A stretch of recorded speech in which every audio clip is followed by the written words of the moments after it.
She was left to die under a waterfall until the most dangerous alpha in the world found her. Tonight, you're going to witness a broken Omega rise from nothing to challenge an empire built on cruelty. Erin Vale was thrown away like trash by her own mate, abandoned beneath freezing water to disappear. But the Alpha King doesn't let valuable things go to waste. What happens when the girl everyone forgot becomes the one person who can destroy everything? Stay until the end to see how she makes them all pay. And if you're watching from anywhere in the world, drop your city in the comments right now. Let's see how far this story reaches. Hit that like button, because this is going to get brutal. The water was so cold it stopped feeling like water at all. Erin couldn't tell where her skin ended and the river began anymore. Everything was numb. Her fingers, her feet, the place in her chest where her heart used to beat with something other than resignation. The roar of the waterfall above her drowned out everything else. Thought, memory, the last shreds of hope she'd been stupid enough to carry this far. She'd walked into the river on her own 2 feet. That was important to remember. Nobody had dragged her. Nobody had pushed. They didn't have to. "You're free to go," Torrin had said, standing in the doorway of the cabin they'd shared for 3 years, his arm around Mira's waist like it had always belonged there. Maybe it had. "I'm dissolving the bond. It's better this way." Better. That word had echoed in her skull for hours as she'd stumbled through the pine forest, past the territory markers, beyond the hunting grounds where she'd once felt safe. Better for who? For him, obviously. For Mira, her own sister, with her perfect blonde hair and her perfect laugh and her perfect everything that Erin had never been. The bond had snapped an hour ago. She'd felt it go. A surgical severing that left her gasping on her knees in the mud, clutching her stomach like her insides were trying to crawl out. It hadn't hurt the way the story said. It was worse. It was empty. Now the current pulled at her legs, patient and relentless. The waterfall hammered down 20 feet upstream, a white curtain that made the whole world nothing but noise. Good. She didn't want to hear herself think anymore. Just let go. Her foot slipped on a moss-slick stone. The water grabbed her, yanked her under, and suddenly she was tumbling, lungs screaming, the world a black-green chaos of bubbles and cold, and the certain knowledge that this was it. This was how it ended, drowned and forgotten, and hands locked around her arm. Not the current, not a branch. Hands. Erin broke the surface, choking. Someone's arm barred across her chest, dragging her backward against the flow. She couldn't see anything through the water streaming into her eyes, couldn't hear anything but the waterfall's endless scream, couldn't process what was happening except that she was moving, being hauled toward the bank with a strength that felt impossible. Then she was on rocks, on solid ground, coughing up river water and shaking so hard her bones rattled. "Breathe." The voice was male, low, and carried an edge that made it a command, not a suggestion. "Slower. You're hyperventilating." Erin tried to focus, failed, tried again. The world was spinning, her vision dark at the edges, everything in her body screaming wrong, wrong, wrong. A hand pressed between her shoulder blades, warm, impossibly warm. "I said breathe." This time her lungs obeyed. One ragged inhale, then another. The spinning slowed. The darkness receded enough for her to register details. Rocks, pine needles, moonlight cutting through the canopy above, and a man crouched beside her who absolutely should not exist. He was tall, even kneeling, broad-shouldered, wearing dark leather that looked like it had seen 100 fights, black hair plastered to his skull from the river, water streaming down a face that was all hard angles and cold assessment, but it was his eyes that stopped her heart. Silver, not gray. Silver, like molten metal, lit from within by something that wasn't quite human. Alpha. Not just any alpha. Every instinct in her Omega biology was screaming at her to submit, to look away, to make herself small and inoffensive. This was a predator on a level she'd never encountered. "You picked a shit place to die," he said. Erin's mouth opened, closed. No sound came out. "Though I'll give you credit for commitment." He tilted his head, studying her like she was a puzzle he was deciding whether to solve. "Waterfall's a nice touch. Romantic. Stupid, but romantic." She found her voice. It came out as a rasp. "Who?" "Kyle Draven." He said it like she should know the name. When her expression stayed blank, something flickered in those silver eyes. Surprise, maybe, or amusement. The Alpha King, Lord of Blackthorn Keep, ruler of the Northern Territories. Any of this ringing bells, or are you really that far removed from civilization? Alpha King. The Alpha King. Aaron's brain stuttered over the information, trying to make it fit with reality. The Alpha King was a nightmare story mothers told their children. A monster who ruled the North with absolute brutality. A killer who'd built his empire on the broken backs of anyone who challenged him. He was myth, not a man crouched beside a half-drowned Omega in the middle of nowhere. "You're lying," she whispered. Kael's eyebrow rose. "Am I?" It wasn't a question, and the way he said it, flat, certain, like he'd never needed to prove himself to anyone, made something in her chest clench with the horrible certainty that he was telling the truth. "What?" She coughed, her throat raw. "What do you want?" "At the moment, to figure out why you're trying to drown yourself in my river." Aaron blinked. "This isn't... I crossed the border hours ago. This is neutral territory." Was neutral territory. Kael stood, water streaming from his clothes, somehow making the motion look elegant despite being soaked. "I annexed it 3 months ago. Congratulations. You just tried to kill yourself in my bathtub." The absurdity of the statement hit her like a slap. She almost laughed. Almost. But laughter required energy she didn't have, required a sense of humor that had drowned somewhere in the past 6 hours. "I didn't know," she said instead. Clearly, Kael was looking at her differently now. Not like a puzzle, but like something he was cataloging, taking inventory. "You're hypothermic. Probably have another 20 minutes before it gets serious. Can you walk?" Aaron tried to push herself up. Her arms buckled immediately, dumping her back onto the rocks. "No." Fantastic. But he didn't sound annoyed. He sounded clinical, detached, like her imminent death was a logistics problem, not a tragedy. He shrugged out of his jacket, leather lined with something dark and fur-trimmed, and dropped it over her shoulders. The warmth was shocking. Aaron gasped, her body suddenly remembering what heat felt like, and hating her for depriving it. "There's a camp half a mile upstream," Kael said. "My men are there. We're going to walk." "I can't." "Then I'll carry you." It wasn't a threat. It was a statement of fact, delivered in the same tone he'd used to comment on the weather. Aaron stared at him, trying to understand what was happening, why the most dangerous man in the North was standing in a river at midnight offering to save a stranger. "Why?" The word slipped out before she could stop it. Kael paused. For the first time, something that might have been actual emotion crossed his face, there and gone too fast to identify. "Because," he said quietly, "I don't waste valuable things." Then he bent, scooped her up like she weighed nothing, and started walking. Aaron must have blacked out. One moment she was being carried through the forest, Kael's arms solid as iron beneath her, his heartbeat steady against her ear. The next she was lying on something soft, staring up at canvas, firelight painting orange shadows across the peaked ceiling of a tent. Voices filtered through the ringing in her ears. "Found her in the river. Hypothermic, sir, needs..." "I can see that, Marcus. Do I look blind to you?" That last voice was Kael's, sharp with an authority that made the other voice stammer into silence. Aaron tried to sit up. Hands immediately pressed her back down. Smaller hands than Kael's, but firm. "Easy." A woman's face swam into focus above her. Older, maybe 40, with steel gray hair pulled back in a severe bun and eyes that had seen too much to be shocked by anything. "You're safe. Don't move yet." "Where?" "Blackthorn War Camp. Northern border."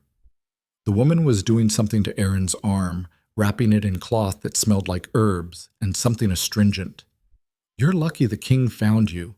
Another 10 minutes in that water and we'd be having a very different conversation." King, right, because the man who'd pulled her from the river wasn't just some passing alpha. He was the Alpha King. Aaron's laugh came out as a wheeze. "Lucky, sure." The woman's eyes sharpened. "You don't feel lucky?" "I feel like I fucked up dying and now I have to deal with the consequences." Silence. Then, unexpectedly, the woman smiled. A quick, dark expression that was gone as fast as it came.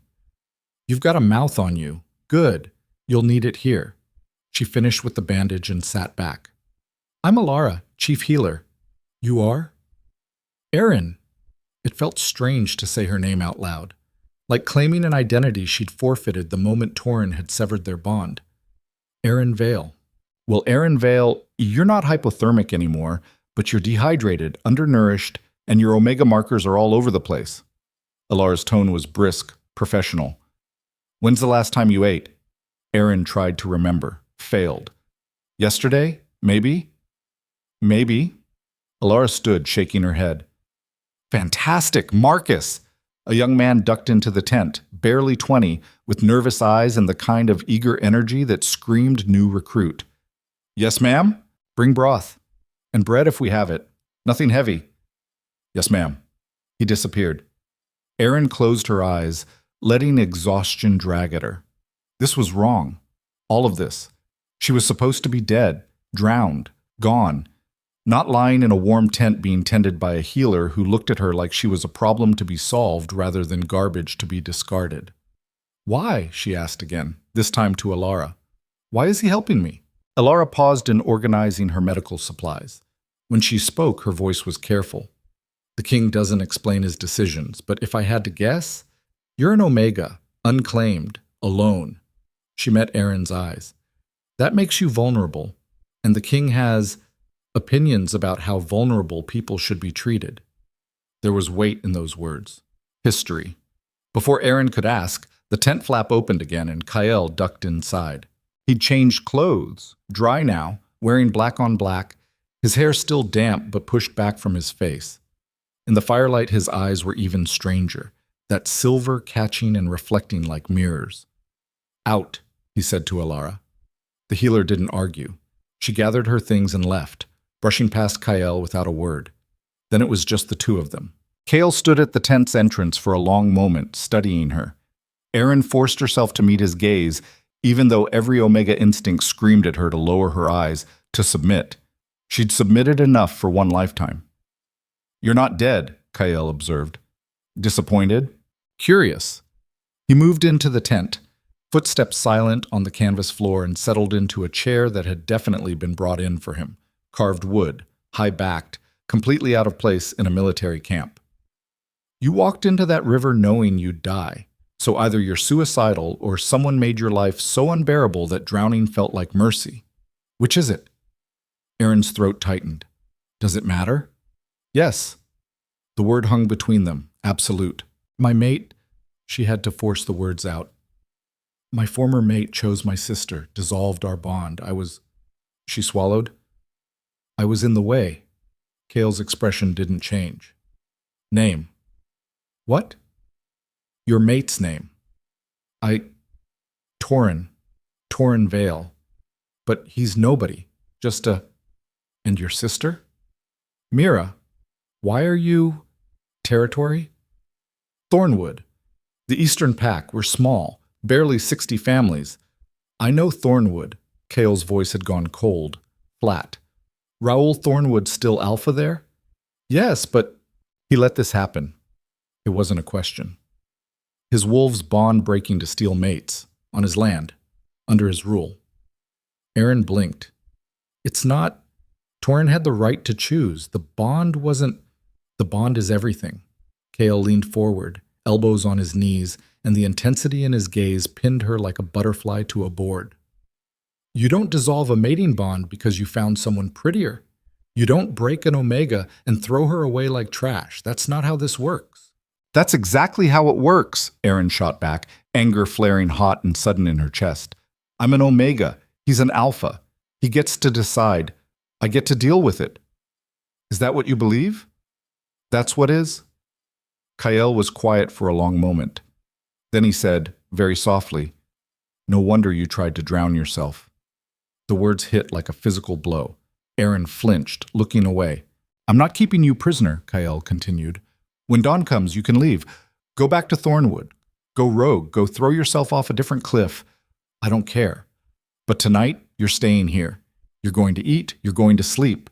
And tomorrow, you're going to make that decision with a clear head instead of hypothermia and heartbreak. He stood. Understood? Aaron wanted to argue, wanted to tell him to fuck off, that she didn't need his pity or his charity or his temporary mercy. But she was so tired. Understood, she whispered. Kale nodded once and turned to leave. Why do you care? The question escaped before she could stop it. He paused at the tent flap, his back to her. Because someone should have cared before you ended up in that river, he said. And they didn't. Then he was gone. Erin didn't sleep. She ate the broth Marcus brought, thick, rich, tasting like beef and herbs and something she couldn't identify. She ate the bread, tearing into it like she hadn't seen food in days. Maybe she hadn't. Time had gotten weird after the bond broke, but sleep wouldn't come. She lay on the bedroll Ilara had left, wrapped in blankets that smelled like pine and smoke, and stared at the tent ceiling while her mind spun in circles. The Alpha King. She'd heard stories her whole life. Everyone had. Kale Draven had taken power 15 years ago in a coup so brutal it was still whispered about in scared voices. He'd killed his own father, the old king, along with half the royal court, burned the palace, rebuilt it into a fortress called Blackthorn Keep, where omegas were forbidden and weakness was a death sentence. They said he had no mercy, no compassion, that he ruled through fear and violence and the absolute certainty that he would destroy anyone who challenged him. But the man who'd pulled her from the river, who'd wrapped her in his jacket and carried her to safety, who'd looked at her bond breaking like it was a crime instead of common practice, that wasn't the monster from the stories, or maybe it was, and she just hadn't seen his teeth yet. Voices drifted from outside the tent. Erin tilted her head, listening. Can't be serious about bringing her. I didn't ask for your opinion, Garrett. That was Kyle. His voice was different out there, harder, colder, with an edge that made the hair on Erin's arms stand up. She's a stray omega, sir. Broken bond, no pack, no value. Why waste resources? Because I said so. Is that reason enough, or would you like to challenge me on it? Silence. Long and terrified. No, sir. Good. Pack the camp. We leave at first light. Footsteps crunching away through pine needles, then nothing but the pop and crackle of the fire. Erin curled on her side, pulling the blankets tighter. No value. The word shouldn't have stung. She'd been thinking the same thing for hours, but hearing them said out loud, spoken by a stranger like they were simple fact, her eyes burned. She squeezed them shut, refusing to cry. She wouldn't give them that. Not Torin, not Mira, not these strangers who looked at her and saw nothing worth saving. The tent flap rustled. Erin went still, listening. Footsteps. Soft. Deliberate. Someone moving through the tent like they had every right to be there. Then Kyle's voice, quiet enough that it took her a moment to register he was speaking. I know you're awake. Erin didn't move. You're not as good a liar as you think. The creak of wood as he sat in that carved chair. Open your eyes. She debated refusing, decided it was pointless. Rolled over to face him. Kyle sat in shadow, the firelight from outside painting half his face in orange, leaving the other half dark. In his hands was a small leather journal, the kind people used for record keeping. I looked into your situation, he said. Sent a messenger to Thornwood while you were sleeping or pretending to sleep. Got confirmation an hour ago. Erin's stomach dropped. Confirmation of what? That your mate dissolved your bond publicly 3 days ago. That he claimed your sister immediately afterward. That Alpha Raoul witnessed and approved. Kale's voice was completely neutral, but something cold moved behind his eyes. Also that you disappeared the same night and were reported as likely dead of exposure or predation. Erin's throat closed. They reported me dead? Likely dead. Important distinction. Means they don't have to waste resources looking. He closed the journal. Tell me something. Did anyone come after you? Did anyone try to stop you from leaving? She thought back to that night, the stumbling walk through the forest, the territory markers she'd passed, the hunting grounds, the river. No one. Not a single soul. No, she whispered. Kale nodded slowly, like she'd confirmed something he already knew. You're an omega without a pack. By traditional law, that makes you rogue, and rogue wolves are killed on sight in most territories. He paused. But you're not rogue. You're abandoned. There's a difference. Is there? Yes. He leaned forward, and suddenly those silver eyes were the only thing she could see. Rogue means you chose to leave. Abandon means they threw you away. One is a crime, the other is a crime committed against you. Aaron's heart was hammering. Why does that matter? Because I don't punish victims. Kael stood, tucking the journal into his jacket. You have two choices, Aaron Vale. First choice, I give you supplies, point you toward neutral territory, and you disappear. I'll spread word that you died in the river. No one will look for you. You'll be free. It should have sounded like mercy. Instead, it sounded like the loneliest thing she'd ever heard. Second choice, she asked. Kael's smile was sharp, dangerous. You come with me to Blackthorn Keep. The words hung in the air between them, impossible and terrifying. Why would I do that? Erin's voice came out steady despite the chaos in her chest. Everyone knows what happens to Omegas at Blackthorn. Everyone knows the stories.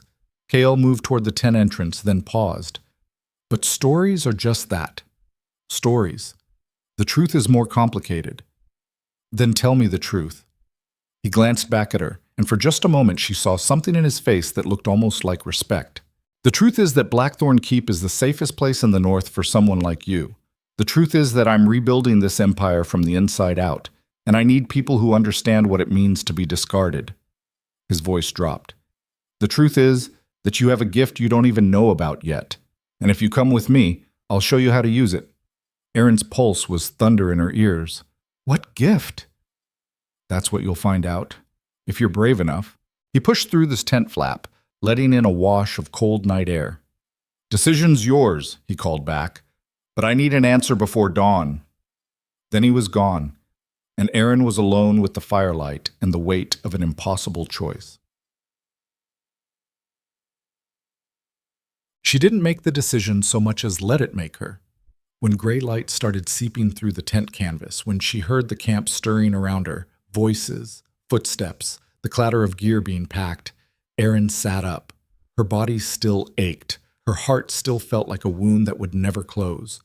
But underneath all of that was something new. Curiosity. What gift? She'd been a nobody her whole life. A weak Omega in a small pack, valuable only for breeding potential, easily replaced when someone better came along. She'd never been special, never been seen. But Kael Draven, the Alpha King himself, had looked at her and said she had value. Either he was lying, or he saw something she didn't. And after everything she'd lost, after drowning seemed like the only option left, what did she have to lose by finding out which it was? Erin stood on shaking legs, wrapped herself in the blankets, and stepped out of the tent. The camp was controlled chaos. Maybe 20 people moving with military precision, breaking down tents, loading packs, checking weapons. All of them alpha or beta. She could smell it, that particular sharpness in the air that said dominant. No other Omegas. She was completely alone. Kael stood at the center of it all, giving orders in a low voice that somehow carried to every corner of the clearing. He looked different in daylight, harder, more real, the silver of his eyes less supernatural and more just. Strange. He saw her immediately, crossed the distance between them in 3 long strides. You're standing, he observed, barely. Good enough. He studied her face. Have you decided? Erin took a breath, let it out. I'm coming with you. Something flickered in Kael's expression. Satisfaction, maybe, or vindication. Smart choice. He turned, raised his voice to Carrie. Marcus, get her traveling gear. Alara, make sure she's fit to ride. Ride? Erin blinked. I've never... Then you'll learn. Kael was already moving away, back to whatever logistics required his attention. We have 2 days to Blackthorn. Try not to fall off. And just like that, her new life started. They rode out an hour later. Erin had been given clothes, leather pants, a wool shirt, boots that actually fit. And a horse. A massive black gelding that looked at her with what she swore was disdain. His name's Shadow, Marcus said helpfully, holding the reins while Erin tried to figure out how to mount without falling on her face. He's pretty gentle. Just don't pull the reins too hard or he'll think you want to stop. Great, Erin muttered. Gentle. Perfect. It took 3 tries, and Marcus basically lifting her into the saddle, but eventually she was up. The ground looked very far away. You good? Marcus asked. Define good. He grinned, a quick, boyish expression that made him look even younger, and swung onto his own horse. You'll be fine. Just follow everyone else and try not to think about how high up you are. Erin gripped the saddle horn like her life depended on it. The column moved out in organized formation, Kyle at the front, flanked by two massive alphas, who radiated the kind of controlled violence that said bodyguard. Then the main body of soldiers moving in tight ranks. Erin found herself near the back with Marcus and Alara, who rode side saddle like she'd been born on horseback. The forest swallowed them within minutes. They rode in silence for the first hour. The only sounds, the creak of leather, the jingle of tack, the steady thud of hooves on packed earth. Erin focused on not falling off, on breathing, on the rhythm of Shadow's gait. It was almost meditative, until Marcus broke the quiet. So, he said, guiding his horse closer to hers, you really tried to drown yourself? Erin shot him a look. Is that what people are saying? I mean, he shrugged. The king pulled you out of a river at midnight. What else would we think? That I fell? Did you? Erin looked away. No. Thought so. Marcus was quiet for a moment, then softer. For what it's worth, I'm glad he found you. Why? Because the North needs more people who've been broken. Sounds weird, but it's true. He glanced toward the front of the column where Kyle rode with absolute authority. The king knows what it's like. To be discarded. To have everyone tell you you're worthless. Erin's head snapped toward him. What are you talking about? But Marcus had already spurred his horse forward, leaving her with the question hanging unanswered. They stopped at midday to water the horses and eat. Erin slid off Shadow's back and immediately regretted it. Her legs were jelly. Her ass hurt in ways she hadn't known were possible. She half collapsed against a tree, trying not to let anyone see her wince. Alara appeared with dried meat and bread. Eat. I'm not. Eat, or I'll tell the king you're too weak to continue, and he'll make you ride in the supply wagon like an invalid. Your choice. Erin grabbed the food. She ate mechanically, watching the camp assemble itself around her. It was fascinating in a detached way, the absolute precision of it, everyone knowing exactly what to do, moving like parts of a single organism. And at the center of it all was Kyle. He stood near the horses, deep in conversation with one of his guards, a tall woman with a scar bisecting her left eyebrow.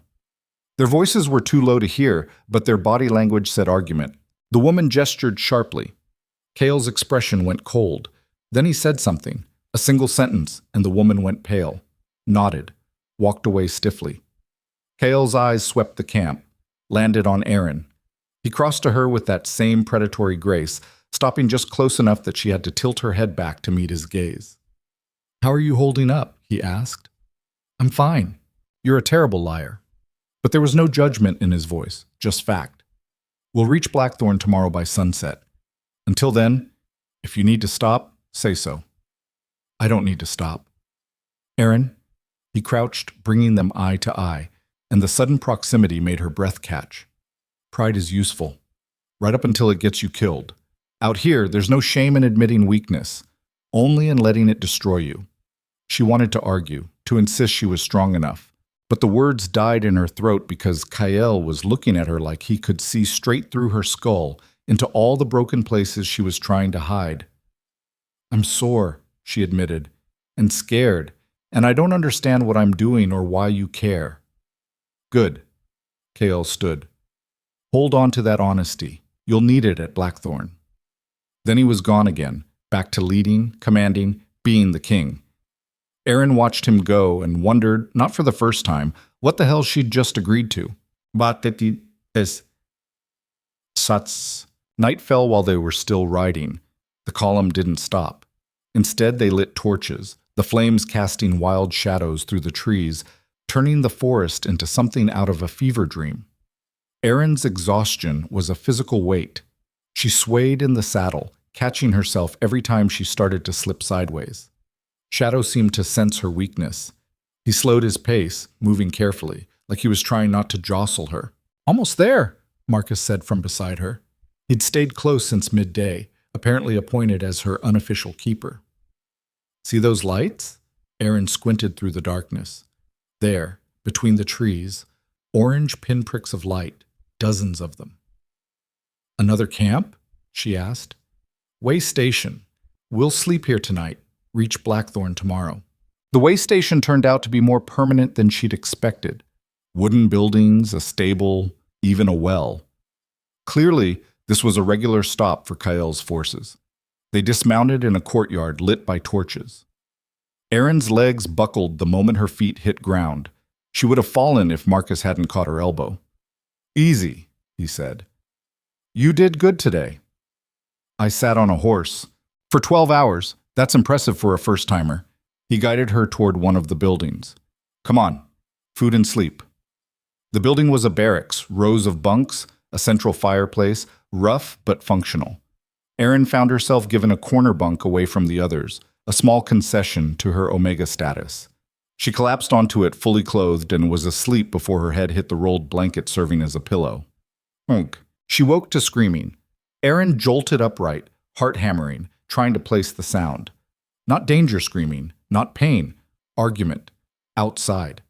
She stumbled to the door, eased it open. The courtyard was chaos. Half the camp was awake, forming a loose circle around two figures locked in confrontation. One was the scarred woman from earlier. The other was Kael.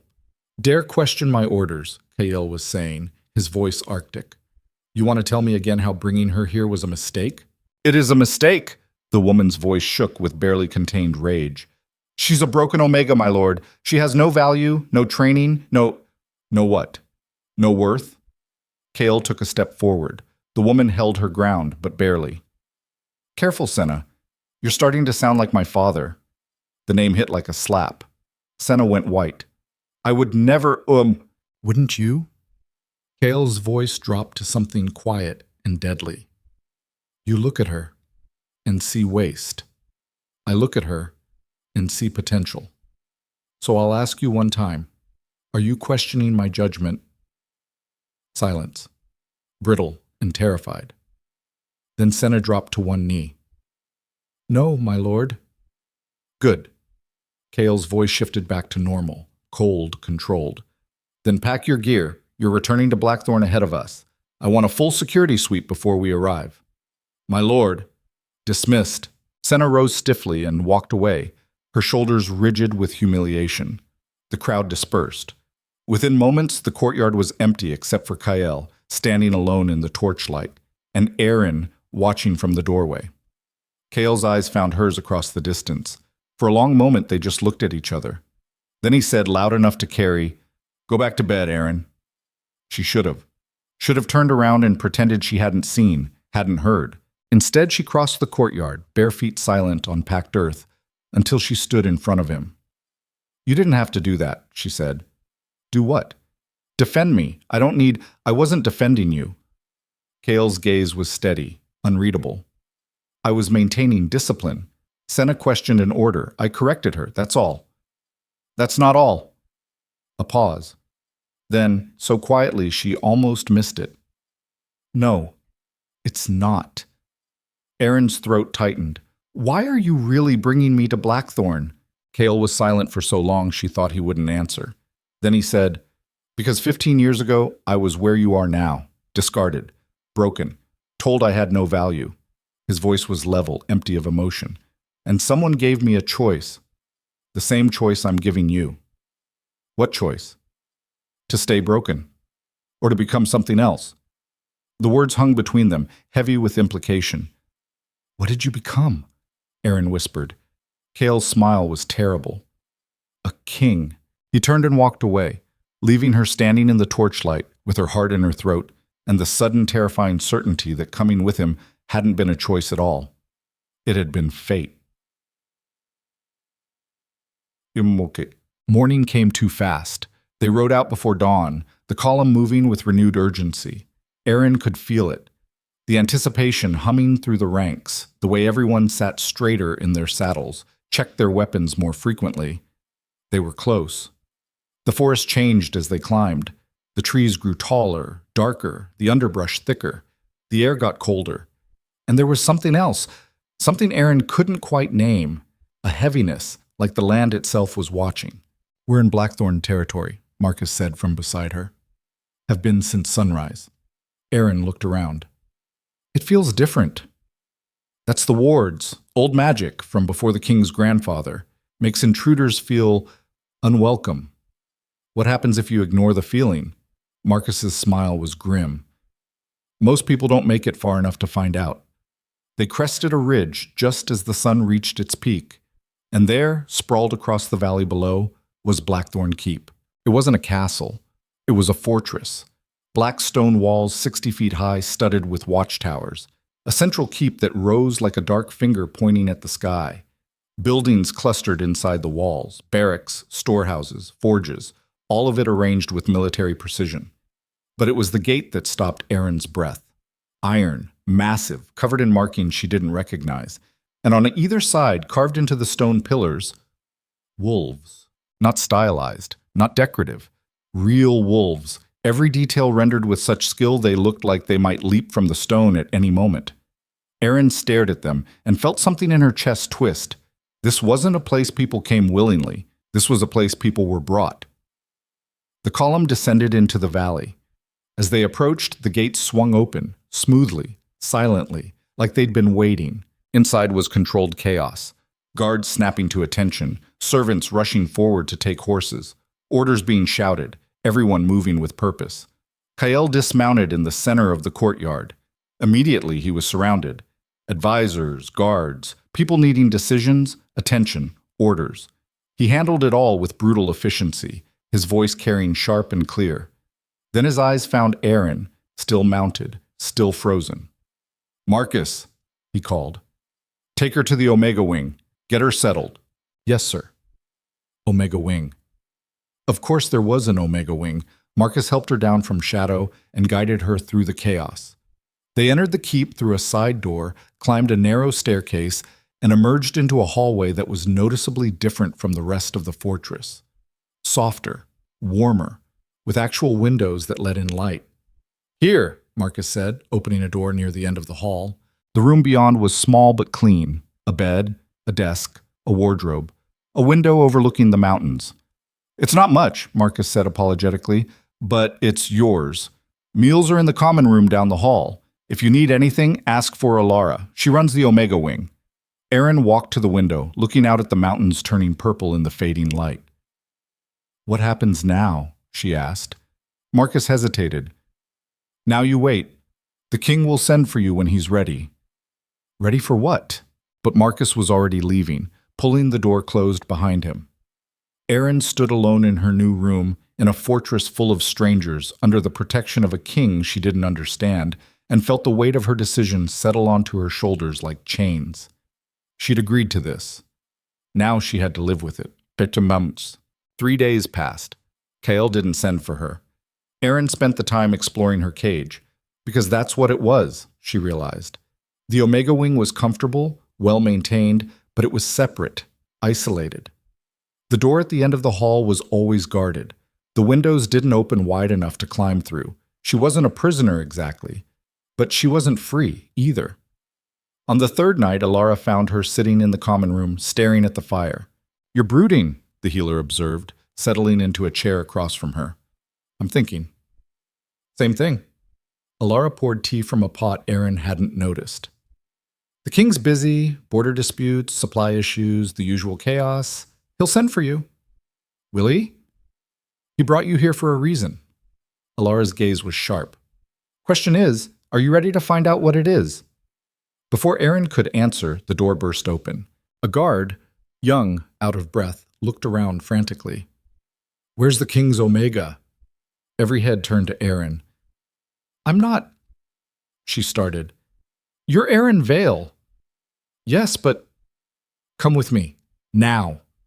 The urgency in his voice killed her protest. She stood, following him out of the Omega Wing, through hallways she'd never seen, deeper into the keep.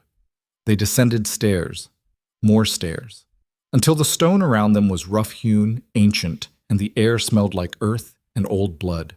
The guard stopped at a heavy wooden door. "In there," he said, and fled. Aaron stood alone in the flickering torchlight, her heart hammering. She could turn around, go back to her room, pretend this hadn't happened, but Kael had said she had a gift, and she needed to know if he was lying.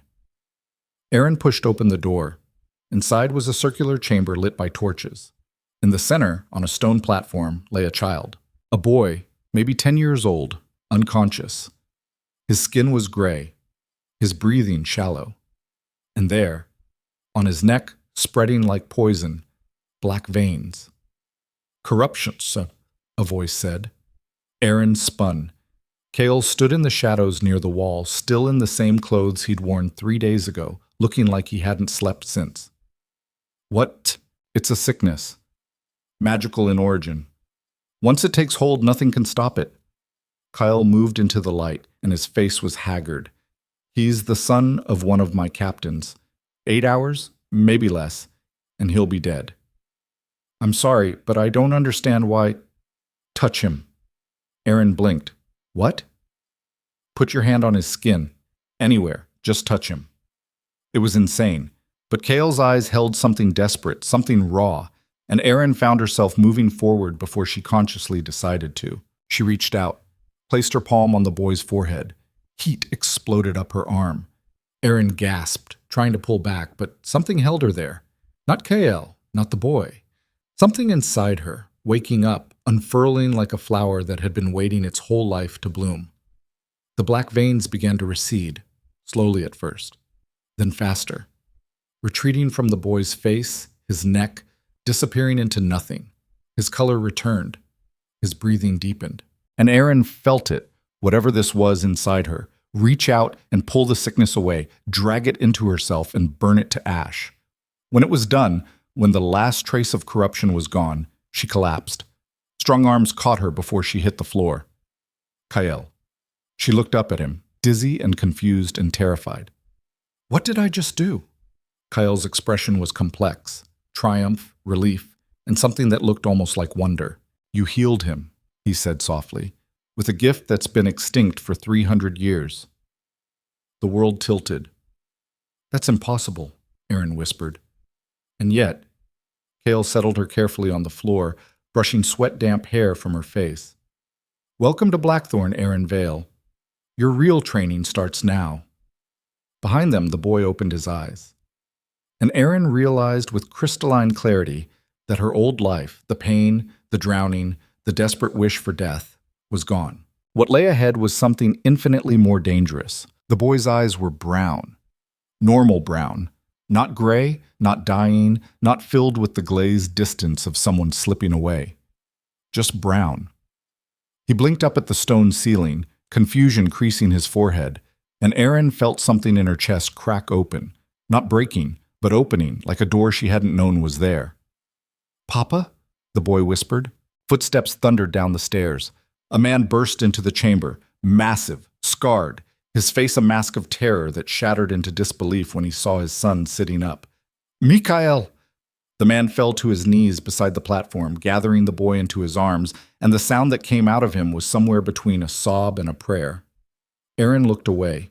It felt too private, too raw. Cale's hand was still on her shoulder. When she met his eyes, his expression was unreadable. "Can you stand?" he asked quietly. She tried. Her legs shook but held. "I think so." "Good. We need to talk." He guided her toward the door, leaving the captain and his son to their reunion.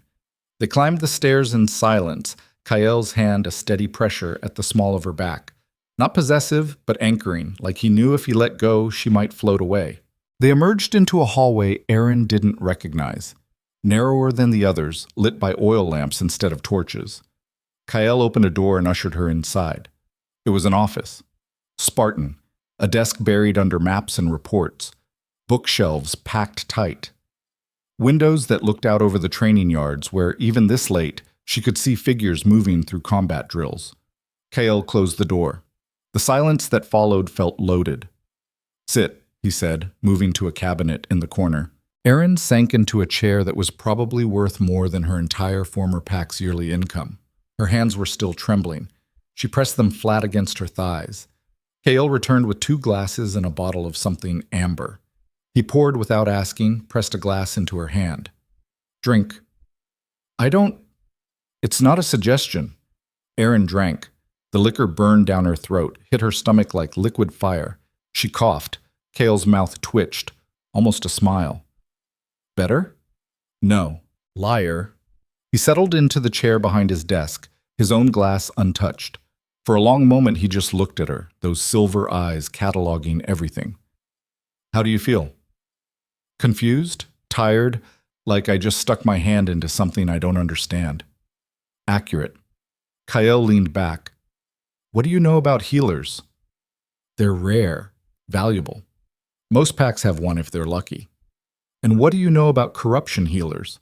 Erin shook her head. Nothing. I didn't know that was a thing. It's not.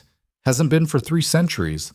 Kale's voice was clinical, detached, like he was discussing weather instead of upending everything she thought she knew. There used to be a bloodline, the Valeri line. They could heal anything, wounds, sickness, poison, but they could also heal corruption, dark magic, the kind that gets into your blood and rots you from the inside out. What happened to them? They were hunted, killed. The last one died before I was born. He paused. Or so we thought. The implication hung between them. I'm not... Erin's voice came out hoarse. My family's nobody. We're just nobodies. Kale's tone sharpened. Right, that's what they told you, what you believed. But bloodlines don't lie, Erin. What you just did down there, that was Valeri magic, which means somewhere in your ancestry you're connected to a line everyone thought was extinct. Her head was spinning. That's impossible. Stop saying that. Kyle leaned forward, elbows on the desk. You felt it. I saw your face when it happened. You felt that power wake up inside you. She had. God help her. She had. Why me? The question came out small. Why now?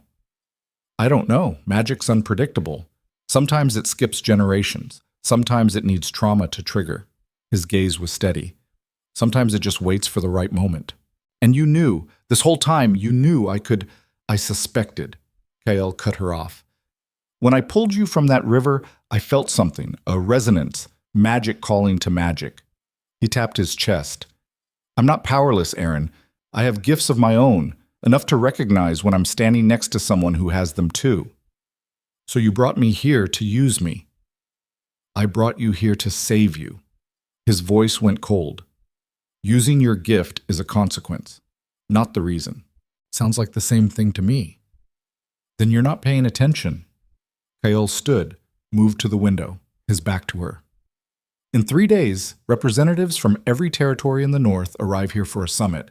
They're coming because I called them, because I'm trying to build something different than what my father left behind. Different how? He ruled through fear, through violence, through making examples of anyone who questioned him. Kael's reflection in the glass was stark. I'm trying to rule through strength that doesn't require breaking people to prove itself. And I'm part of that somehow? Your proof of concept. He turned back to face her. A discarded Omega with a gift that makes her more valuable than half the alphas in this keep. If I can show them that strength isn't about dominance, that power can come from unexpected places. They'll think you've gone soft. Kael's smile was sharp.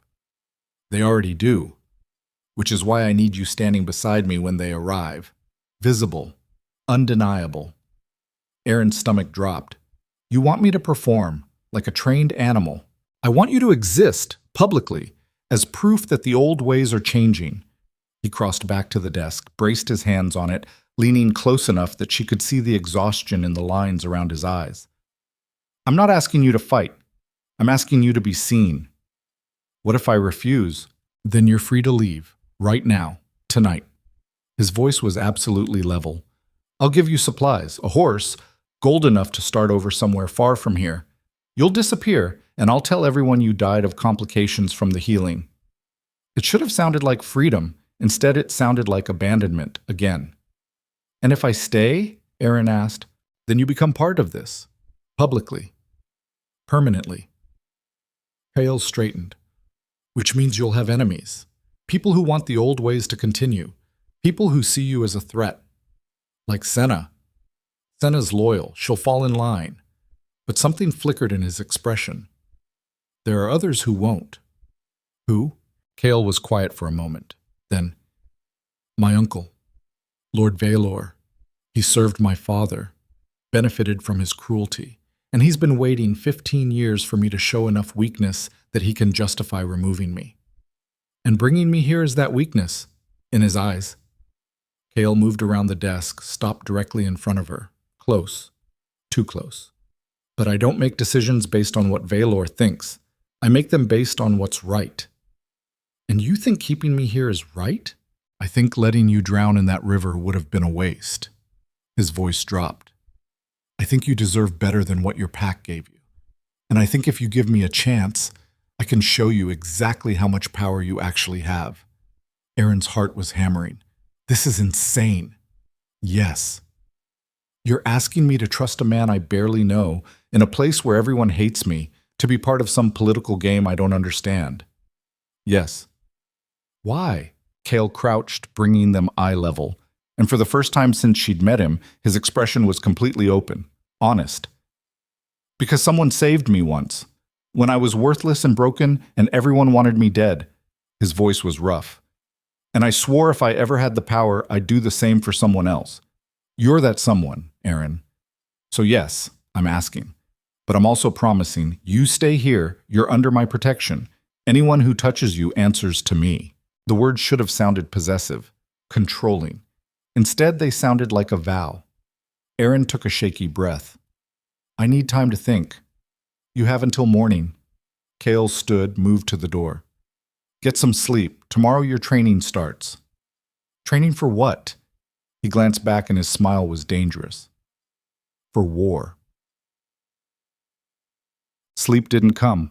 Erin lay in her narrow bed, staring at the ceiling, her mind spinning in circles. Valerie bloodline. Corruption healing, political weapon. Every instinct screamed at her to run, to take Kael's offer of gold and a horse and disappear into whatever life she could scrape together on the edges of civilization.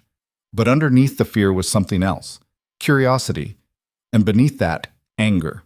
She'd spent her whole life being told she was nothing, weak, disposable, worth only what a mate decided she was worth.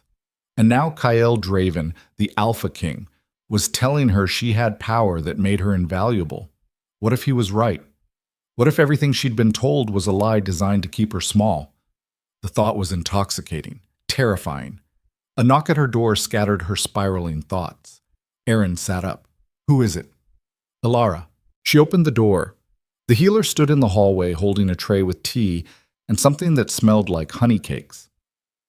You didn't eat dinner, Ilara said, pushing past her into the room. And you won't sleep without food in your stomach. I'm not hungry. Doesn't matter. Ilara set the tray on the desk, poured tea with brisk efficiency.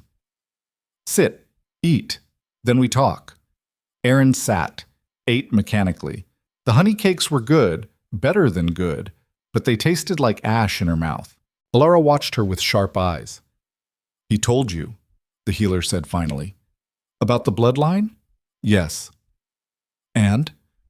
And I don't know what to do with that information. Aaron set down the half-eaten cake. This is insane, Ilara. All of it. Insane is relative. Ilara sipped her own tea. You want to know what I think? Do I have a choice? No. The healer's smile was brief. I think you're terrified because for the first time in your life, someone's telling you you matter. And that's harder to accept than being worthless. The words hit like a slap. That's not, isn't it?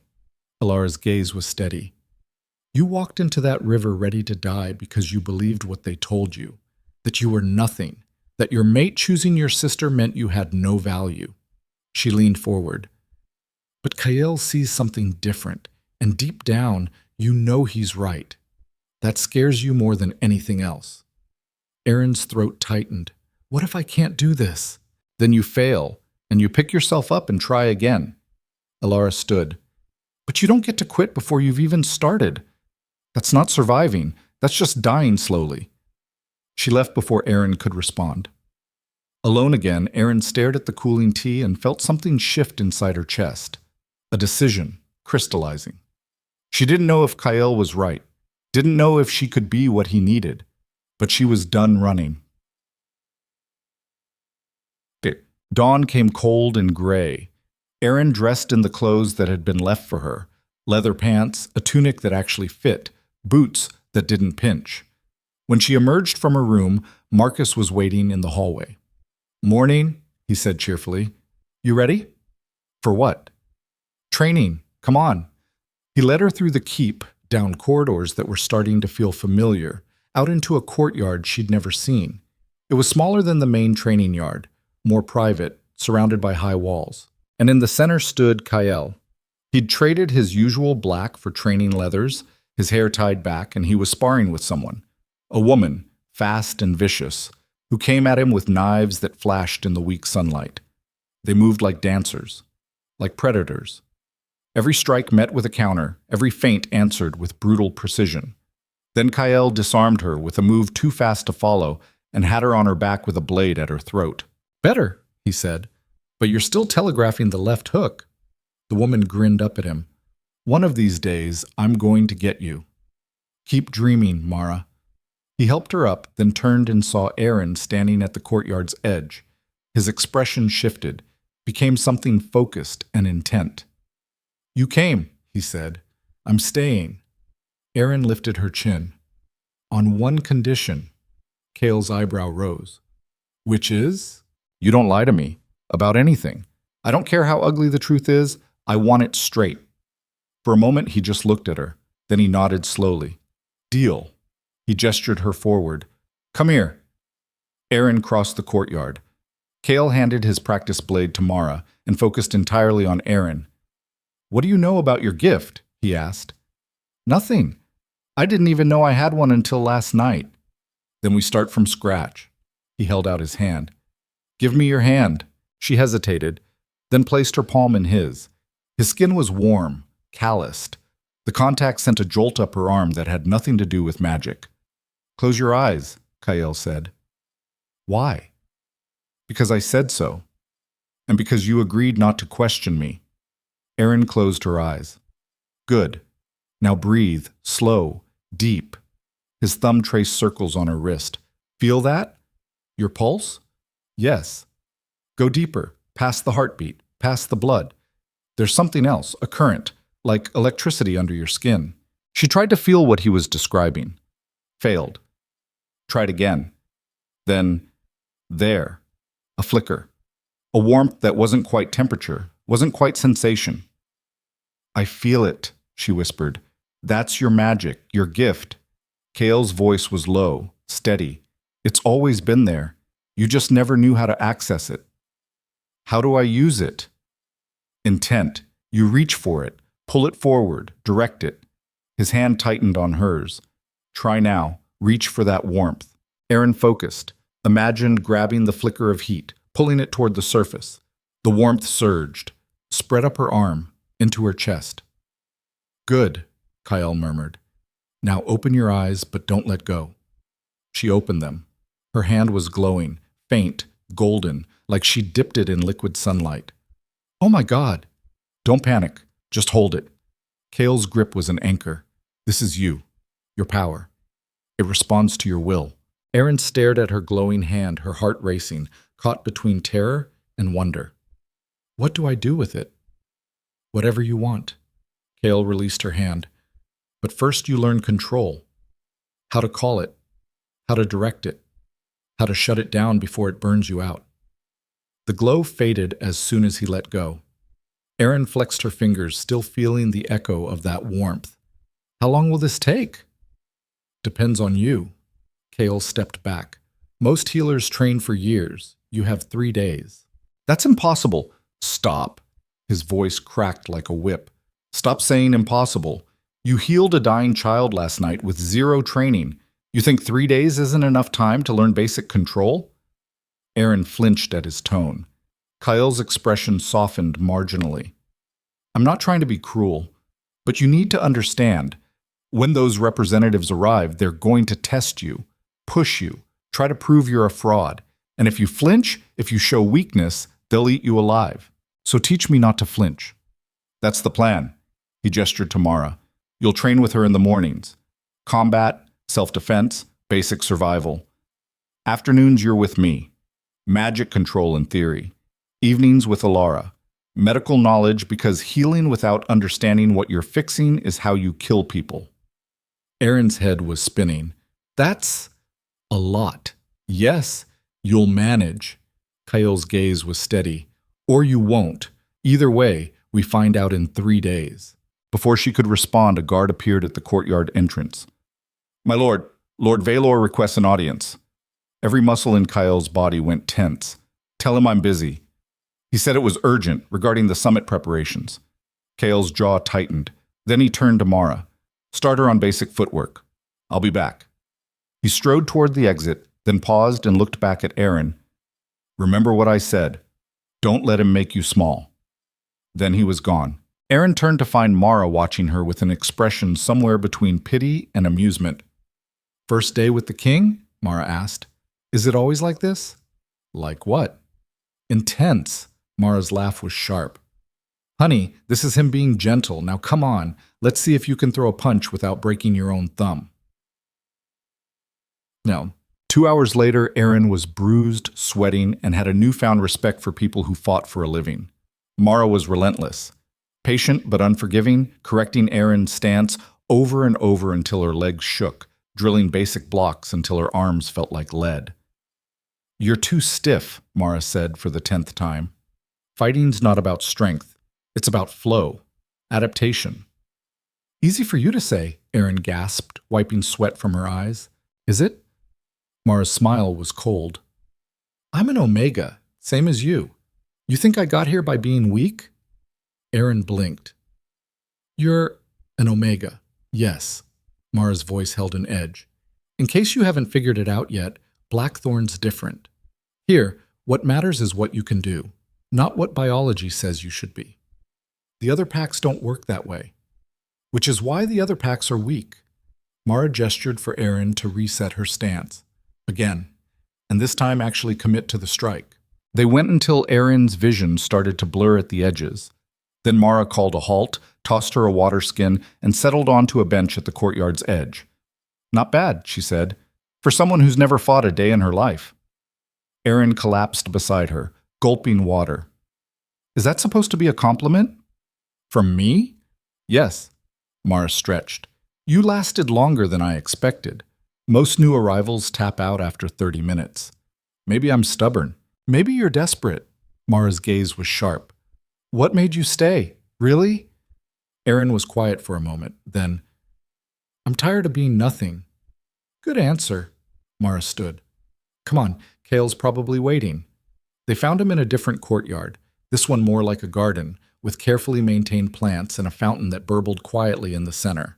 Kyle sat on the fountain's edge, reading something that looked like a report. He looked up when they entered. How'd she do? Survived, Mara said. Barely. Good enough. Kale stood, dismissing Mara with a nod. When they were alone, he gestured for Aaron to sit. How do you feel? Like I got hit by a cart. Accurate. He sat beside her.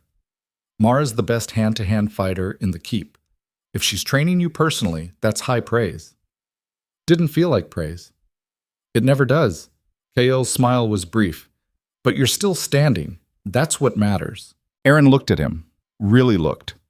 In the daylight, without the urgency of crisis, she could see details she'd missed before. The scar bisecting his left eyebrow. The way his hands were always slightly tense, like he was ready to fight at any moment. The exhaustion etched into the lines around his eyes. When do you sleep? She asked. The question seemed to surprise him. When I have time. That's not an answer. It's the only answer I have. He looked away toward the fountain. Running an empire doesn't leave much room for rest. Is that what this is? An empire? It's what my father built. What I inherited. His voice was carefully neutral. Whether I keep it that way or turn it into something else, that's the question the summit's supposed to answer. And if they vote against you? They won't vote. I'm not asking permission. Kale's gaze swung back to her, sharp. I'm telling them how things are going to be. They can adapt or they can leave. But the North is changing whether they like it or not. The absolute certainty in his voice should have been arrogant. Instead, it was just true. Like he was stating a fact about gravity. How did you do it? Aaron asked quietly. Become this? Kale was silent for a long moment. Then, when I killed my father, everyone expected me to be just like him. Brutal, cruel, unstoppable. He flexed his hands. And for a while I was. Because that's what they understood. What they respected. What changed? I got tired of seeing fear in people's eyes every time I walked into a room. His voice was soft. Fear's useful, but it's not loyalty, and you can't build anything lasting on terror alone. Erin felt something shift in her chest. Understanding, maybe, or recognition. Your uncle doesn't agree, she said. Valor thinks I'm weak, that compassion is the same as cowardice. Kale's jaw tightened. He's been undermining me since I took power. Small things, plausibly deniable, but it's building to something. What? A challenge. Eventually. Kale met her eyes. Which is why I need people around me I can trust. People who aren't loyal because they're afraid, but because they choose to be. And you think I'm one of those people? I think you could be. He stood, offered his hand. Come on, time for the actual lesson. Erin let him pull her to her feet. They moved to the center of the courtyard. Kyle positioned her carefully, hands on her shoulders, adjusting her stance. Magic's like muscle, he said. The more you use it, the stronger it gets. But push too hard too fast and you'll tear something. How do I know when I'm pushing too hard? You'll feel it. A burning, pressure behind your eyes. That's the warning. His hand slid down to her wrists. Now, call your power, like this morning. Erin closed her eyes, reached for that warmth. It came easier this time, flooded through her like liquid gold. Good, Kale murmured. Now hold it. Don't let it scatter. She focused. The warmth pooled in her palms, concentrated, became almost solid. Open your eyes. She did. Both hands were glowing now, brighter than before. The light cast strange shadows across Kyle's face. Beautiful, he said softly. Erin's breath caught. Then Kale stepped back, his expression shifting to something more clinical. Now direct it. Pick a target, that plant there, and push the energy toward it. Erin focused on a wilting flower near the fountain's edge. Imagine the warmth flowing from her hands, reaching across the space, sinking into the plant's roots. Nothing happened. Don't force it, Kyle said. You're trying to shove. Let it flow, like water. She tried again. This time, instead of pushing, she offered the energy. The plant straightened, new leaves unfurled. A bud that had been closed opened into a perfect white bloom. Holy shit, Erin whispered. Control, Kale said. That's the difference between a healer and a weapon. You just proved you have it. The glow faded. Erin sagged, suddenly exhausted. Kale caught her elbow. Easy. That's enough for today. It's only been 20 minutes, and you just did something that takes most healers weeks to learn. His grip was steady. Don't push your luck. Erin wanted to argue, but her legs were shaking and the world was tilting slightly. Okay, she admitted. Maybe I need to sit down. Kyle guided her back to the fountain's edge, sat beside her, close enough that their shoulders almost touched. They sat in silence for a while, watching the fountain, the light changing as afternoon slid toward evening. Then Kyle said, very quietly, You're going to be good at this. You don't know that. I do. He glanced at her. I've seen a lot of people discover their gifts. Most of them panic, reject it. You leaned in. I didn't have much choice. You always have a choice. His voice was firm.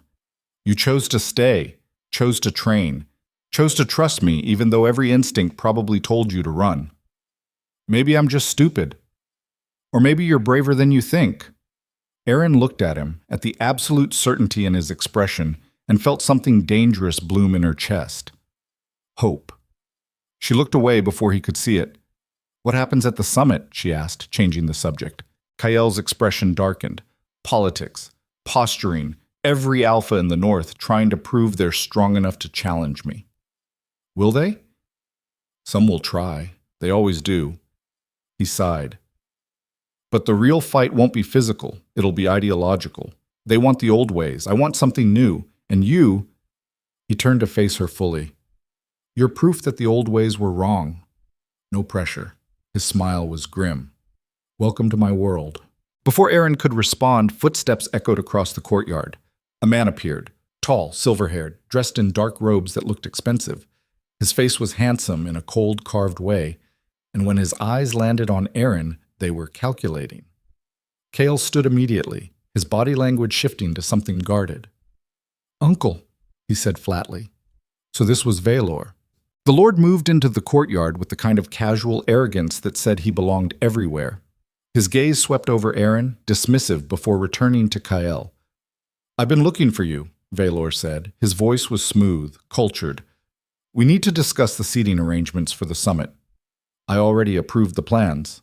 "Yes, and I'm suggesting revisions." Valor's smile didn't reach his eyes. "Unless you'd prefer to have the Thornwood delegation sitting beside the Shadow Peak clan. I'm sure that won't end in bloodshed." Kale's jaw tightened. "Fine.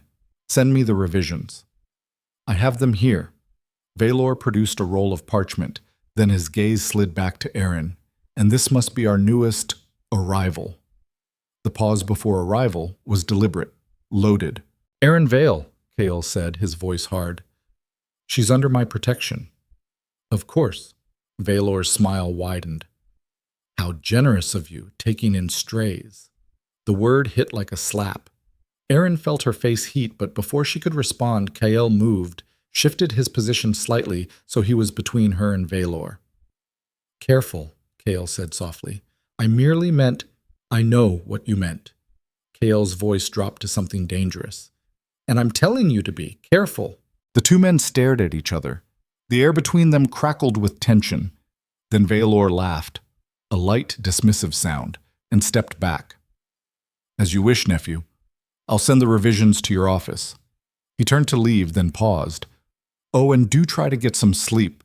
You look exhausted. Wouldn't want anyone thinking you're not up to the task of leadership."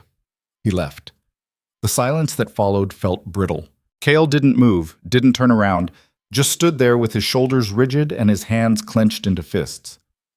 "Kyle," Aaron started. "He's going to be a problem," Kale said, his voice flat. "He's your uncle.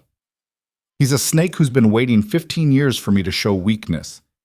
Kale turned and his expression was cold, empty. "And I just handed him exactly what he needed." "What do you mean?" "You!" Kale's eyes met hers. "By bringing you here. By protecting you publicly. I've given him ammunition." Aaron's stomach dropped. "Then send me away." "No." "Kael, I said no." His voice was absolute. "I'm not throwing you to the wolves because my uncle's a manipulative bastard. We deal with this together." "How?" "By making you untouchable." Kael moved closer, and suddenly the space between them felt charged. "Which means from now on, you stay close.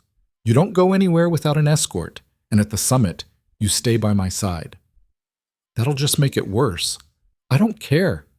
His hand came up, cupped her jaw, forcing her to meet his eyes. "Do you understand me? You're mine to protect now. That's not negotiable." The possessiveness in his voice should have made her angry. Instead, it made her feel safe, and that terrified her more than anything else. "Okay," she whispered. Kale's thumb brushed her cheekbone. For a moment, his expression softened. Then he released her and stepped back. "Go find Ilara. You have evening lessons." His voice was back to normal. Command, not intimacy. "I'll see you at dinner." Aaron nodded and fled before she could do something stupid, like ask him to touch her again. Dinner was formal, tense. Aaron sat at Kale's right hand in the great hall, acutely aware of every eye on her. The hall was massive, vaulted ceilings, long tables packed with warriors and advisors, torches casting dancing shadows across stone walls carved with wolves. At the head table sat Kael, herself, Ilara, Mara, and several men whose names she'd already forgotten. And 2 seats down, watching her with cold calculation, Valor. The meal was rich, too rich for Aaron's taste, but she forced herself to eat, aware that refusing food would be seen as weak. Conversation flowed around her, politics, trade disputes, border skirmishes. She understood maybe half of it. Kael's hand found her wrist under the table. A brief touch. Grounding. She glanced at him. He didn't look at her, just kept eating, kept talking, but his thumb traced a circle on her pulse point. The message was clear. "I'm here." Across the table, Valor watched them with eyes like ice. When the meal finally ended, Kael stood. "Walk with me." he said quietly. They left the hall together, Kael's hand at the small of her back, guiding her through corridors that were quieter, darker, away from the crowds. They emerged onto a balcony overlooking the mountains. The night air was cold, sharp, smelling like pine and coming snow. Kael leaned against the stone railing, looking out at nothing. "I'm sorry," he said finally. "For what?" "For putting you in the middle of this," he sighed. "Valor's dangerous. More dangerous than I let on." "Then why keep him around?" "Because he has support, allies, people who believe in the old ways." Kael's hands tightened on the railing. "If I move against him without proof of betrayal, I fracture the North, start a civil war." "So you wait." "So I wait and watch and try not to give him the opening he's looking for." Kael looked at her. "Which is why tomorrow you're going to meet the other Omegas." Aaron blinked. "There are others?" 12. All of them here because they had nowhere else to go. All of them more loyal to me than anyone else in this keep. His expression was serious. "They'll teach you how to navigate this place, how to read the politics, how to survive." "I thought that was your job." "I can teach you to fight, to use your gift." Kael's voice softened. "But living here? Being seen as valuable instead of disposable? That's something only they can show you." Aaron felt something tighten in her chest. "You really care about them. They're mine to protect, just like you are now." He straightened, turned to face her fully. "Which brings me to something we need to discuss." "What?" "At the summit, when the other territories arrive, some of them will bring Omegas." His jaw tightened. "And some of those Omegas will be treated the way you were, as property, as things." Aaron's stomach turned. "And you want me to—" "I want you to be visible proof that it doesn't have to be that way. That Omegas can be powerful, valued." Kael's gaze was steady. "But I need you to understand what that means. Every Omega who sees you will want what you have, and their alphas will hate you for it." "So I'm bait?" "You're a symbol." His hand came up, tilted her chin. "There's a difference." "Is there?" "Yes." His thumb brushed her lower lip and Aaron's breath caught. "Bait gets sacrificed, symbols get protected."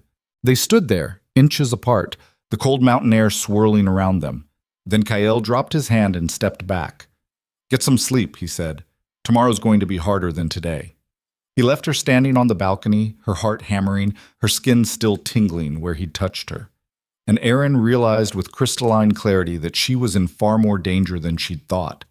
Not from Valor, not from the summit, from the Alpha King himself, and the way her traitorous heart responded every time he looked at her like she mattered. The next day started before dawn. Aaron was roused by a sharp knock and Mara's voice. "Up, now, you're meeting the others." She dressed quickly and followed Mara through the keep to a wing she hadn't explored yet. Smaller, warmer, with actual rugs on the floors and tapestries on the walls. Mara stopped at a heavy wooden door. "They're protective," she said. "Give them time." Then she opened the door. Inside was a common room, fireplace, comfortable chairs, and 12 Omegas, all of them turning to stare at Aaron with expressions ranging from curiosity to hostility. One of them, a woman with dark skin and braided hair, stood. "So," she said, "you're the one the king dragged out of a river." Aaron lifted her chin. "That's me. I'm Kira. I run the Omega Wing." Her eyes were sharp, assessing. "You planning to stay?" "That's the plan." "Plans change." Another Omega spoke. Younger, maybe 17, with nervous hands. "Especially when people realize what being here actually means." "And what does it mean?" Aaron asked. Kira's smile was cold. "It means you're property of the crown. It means everyone thinks you're fucking the king. And it means if you step wrong, there are a dozen people who'd love to see you disappear." The bluntness should have shocked her. Instead, it felt refreshing. "Good to know," Aaron said. "Anything else?" Kira studied her for a long moment. Then she laughed, sharp and surprised. "She's got spine. I'll give her that." She gestured to an empty chair. "Sit. Let's talk about how to keep you alive." Aaron sat.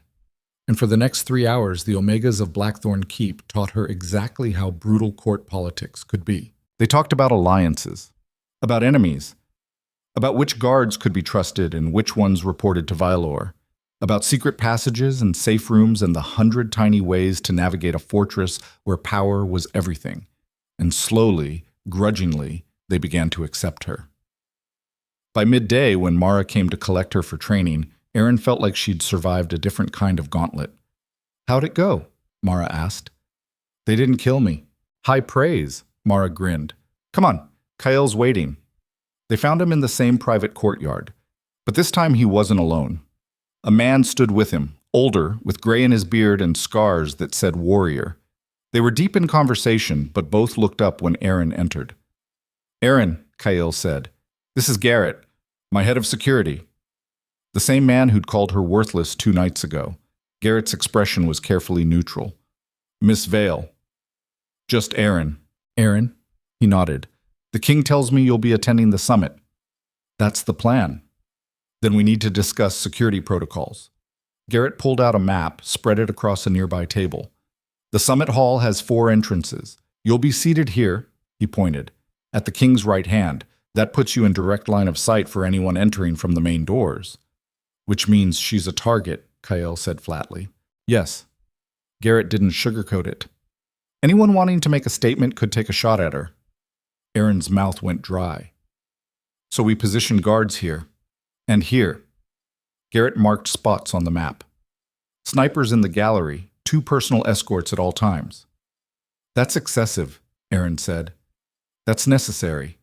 Kael's voice was hard. "Garrett, make it happen." "Yes, sir." After Garrett left, Kael turned to Erin. "Scared yet?" "Terrified." "Good. Fear keeps you sharp." He moved closer. "But don't let it paralyze you. At the summit, you need to be perfect, composed, untouchable." "No pressure." "None at all." His smile was brief. "Come on, let's see how much power you can actually handle." They trained until Erin's vision blurred and her hands shook from exhaustion.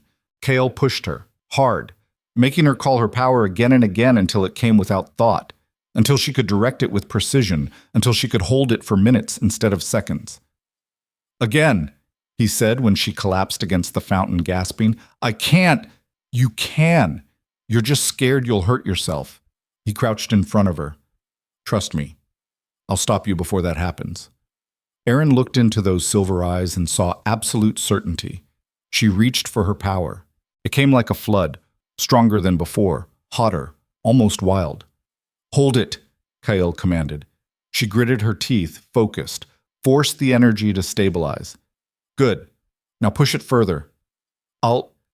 You'll do what I tell you. Push." Erin pushed.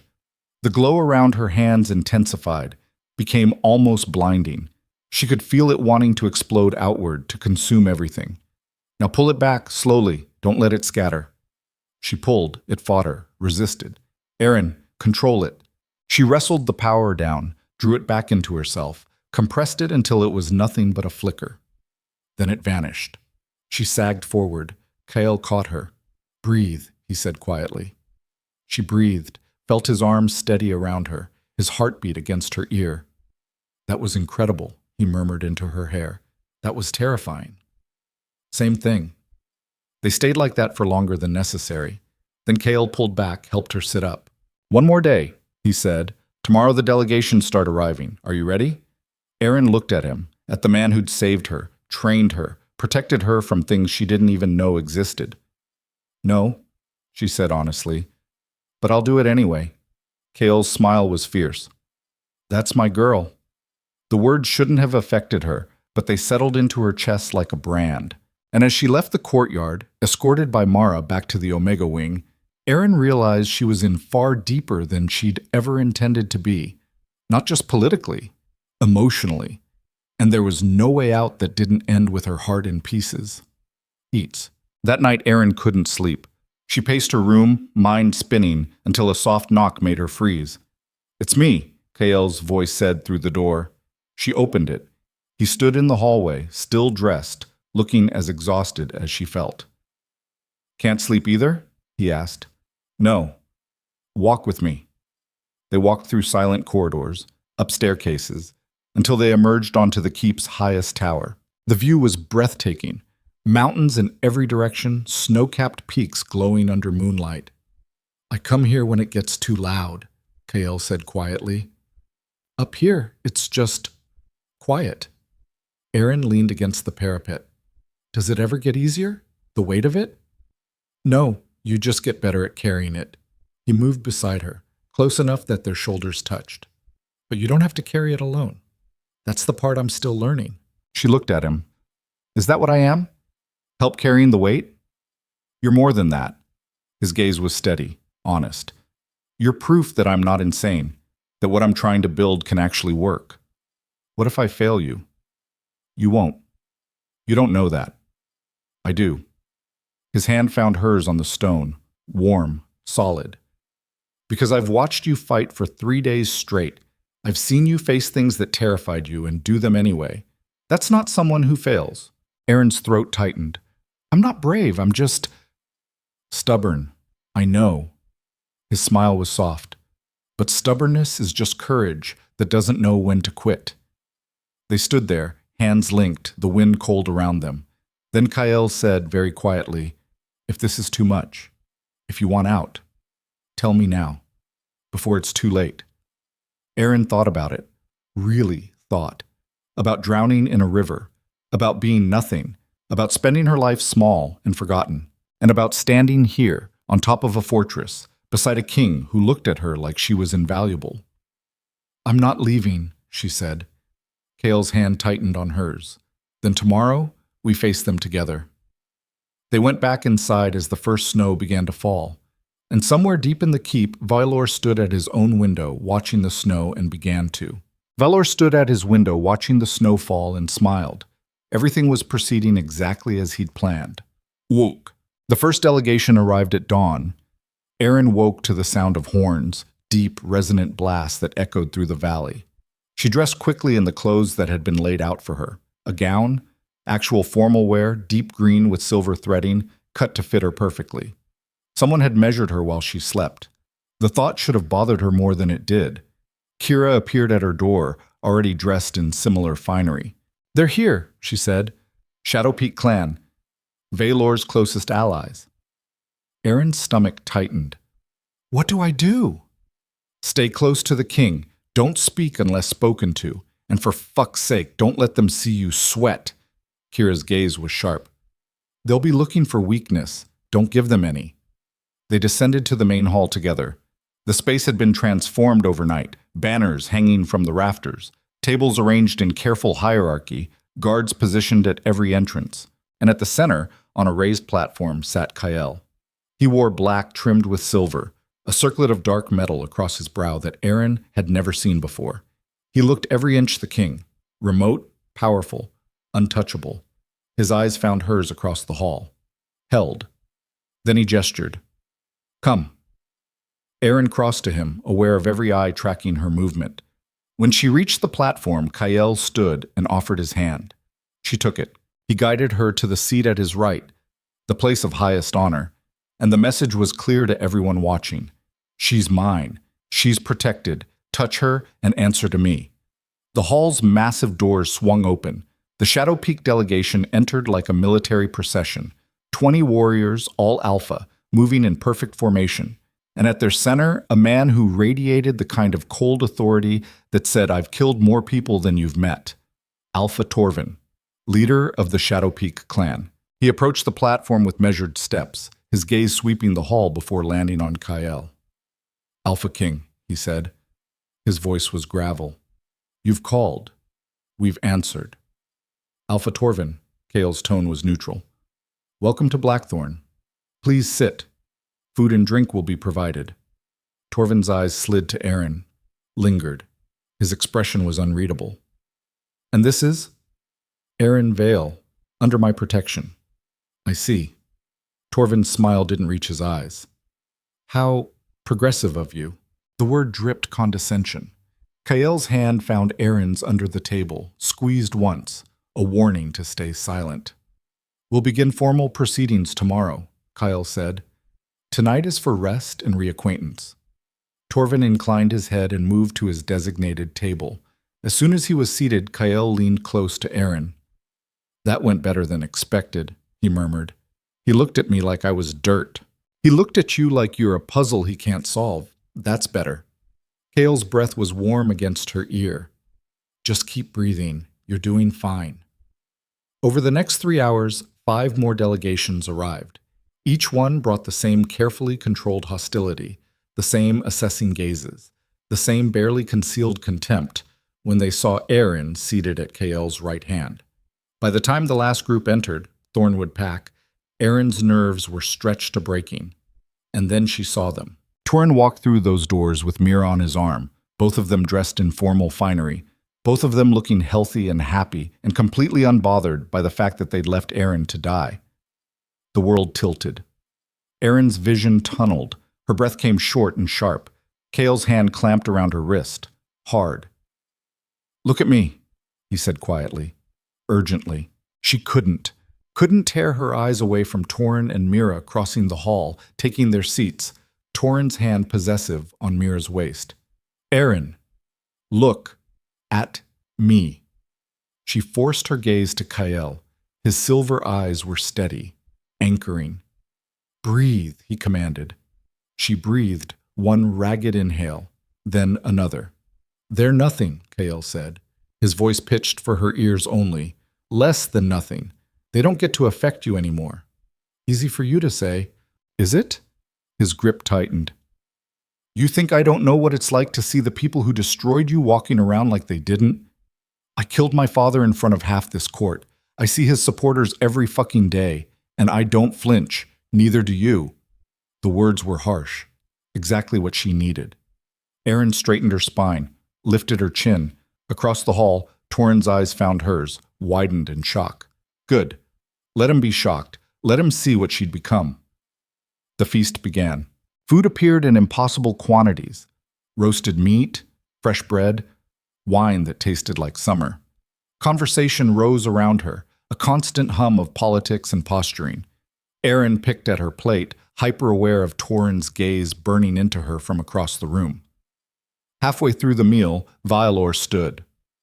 "A toast," he called out, his voice carrying, "to the Alpha King and to this unprecedented summit." Everyone raised their glasses. "My nephew seeks to reshape the North," Valor continued, "to change traditions that have stood for centuries. A bold vision. Some might even call it reckless." Tension rippled through the hall. Kael's expression didn't change. "Is there a question in there, Uncle?" "Merely an observation." Valor's smile was knife-sharp. "Change requires strength, and strength requires proof. I'm sure we're all eager to see what proof you'll provide." He sat. The message was clear. Prove yourself or be replaced. Kael raised his own glass. "Tomorrow, you'll have all the proof you need. Until then, eat, drink. Remember why we're stronger together than apart." The feast continued, but the mood had shifted. Colder. More watchful. When it finally ended, when the delegations dispersed to their quarters, Kael stood and offered Aaron his hand. "Come on, we need to talk." They left through a side door, guards trailing at a discreet distance, and climbed to Kael's private chambers. The room was massive, sparse, a bed that could sleep 5, a desk buried in paperwork, windows overlooking the mountains. Kael poured 2 glasses of whiskey and handed her one. "You did good tonight," he said. "I sat there and didn't scream. That's not good. That's basic." "For you, maybe. For most people who just saw their ex-mate?" He shook his head. "They'd have broken." Aaron drank. The whiskey burned. "Why are they here? Thornwood's nobody. You said so yourself." "Valor invited them." Kael's voice was flat. "Without my knowledge. Which means he's planning something." "Like what?" "I don't know yet, but Thornwood showing up with your former mate? That's not coincidence." He moved to the window. "He's trying to destabilize you, make you emotional, prove you're a liability." "Maybe I am." "You're not." Kael turned, and his expression was fierce. "But tomorrow, when I present you to the court, when I tell them what you can do, that's when the real test starts." Aaron's pulse hammered. "What are you going to tell them?" "The truth, that you're a corruption healer, that you have a gift thought extinct for 300 years, that you represent the future of what the North can be. He crossed to her, cupped her face. And they're going to hate you for it, all of them, because you're proof that everything they believe is wrong. Then why do it? Because someone has to. His thumbs brushed her cheekbones. And because you deserve to be seen for what you really are. They stood there inches apart, the air between them charged. Then Kael stepped back. Get some sleep. Tomorrow changes everything. Mosig. Erin didn't sleep. She lay in her bed in the Omega wing, staring at the ceiling, her mind a hurricane of anxiety and dread. Tomorrow, Kael would announce her gift, make her a spectacle, a target. And somewhere in this fortress, Torin and Mira were sleeping peacefully, probably tangled together, not giving her a single thought. The unfairness of it burned like acid. A soft knock pulled her from the spiral. It's Kira. Erin opened the door. Kira slipped inside, carrying a bottle of wine and 2 cups. Figured you could use company. They sat on Erin's bed, passing the bottle back and forth. First summit's always hell, Kira said, especially when your ex shows up. You heard about that? Everyone heard. Gossip travels fast here. Kira's gaze was sympathetic. For what it's worth, he looked like shit when he saw you. Like he'd seen a ghost. Good. That's the spirit. Kira drank. You know what the best revenge is? Living well? Fuck that. Best revenge is making them watch while you become everything they said you couldn't be. Her smile was sharp. Tomorrow, when the king announces what you are, your ex is going to realize he threw away something priceless, and that realization will eat him alive. Erin wanted to believe that. Wanted to believe Torin would feel even a fraction of the pain he'd caused. But part of her knew better. What if Kael's wrong, she whispered. What if I'm not worth the fight he's picking? Kira set down the bottle, looked at her seriously. The king doesn't make mistakes about people. If he says you're valuable, you are. Trust him. I barely know him. You know enough. Kira stood. Get some sleep. Tomorrow, you show them all what you're made of. After she left, Erin lay back down, but sleep still wouldn't come. Morning arrived with fresh snow and the sound of preparations. Erin dressed in the gown that had been left for her, this one white with gold threading, more elaborate than yesterday's. Someone had even left jewelry, a necklace of silver and moonstone that was probably worth more than her entire former life. She stared at herself in the mirror and barely recognized the woman looking back. A knock. Alara's voice. Shh. It's time. The summit hall had been transformed. The casual feast arrangement was gone, replaced by formal seating in a semicircle facing the platform where Kael's throne sat. Every delegation had their place, their banners displayed, their warriors standing ready. It looked like a trial. Erin entered with Alara and immediately felt the weight of every eye. Kael stood on the platform, already addressing the assembled alphas. Traditions that no longer serve us, he was saying. We've built our strength on fear and dominance, and it's made us powerful, but it's also made us brittle. Murmurs rippled through the crowd. What are you proposing? Torvin's voice cut through. That we abandon the old ways entirely? I'm proposing we evolve. Kael's gaze swept the room. Strength isn't just physical dominance. It's adaptation, innovation, and recognizing value wherever it appears. Pretty words, Velor said from his seat. But words don't hold territory. Strength does. Agreed, which is why I'm about to show you strength you've never seen before. Kael gestured. Erin, come here. Every head turned. Erin's legs felt like water, but she moved, crossed the hall, climbed the steps to the platform. Kael's hand found hers, steady, warm. This is Erin Vale, he said. Some of you know her former pack, know she was cast aside, deemed worthless. Erin saw Torin stiffen in his seat. Mira's face went pale. But she's not worthless. She's a corruption healer, the first in 3 centuries. Kael's voice rang out. And she's proof that power isn't about bloodline or dominance. It's about recognizing potential where others see only waste. Silence. Absolute and stunned. Then Torvin laughed. You expect us to believe that? A discarded Omega has Valeri blood? I expect you to watch. Kael turned to Garrett. Bring him in. Guards entered, carrying someone on a stretcher. A man, barely conscious, his skin gray, black veins crawling up his neck. Corruption. This is one of Shadow Peak's own warriors, Kael said.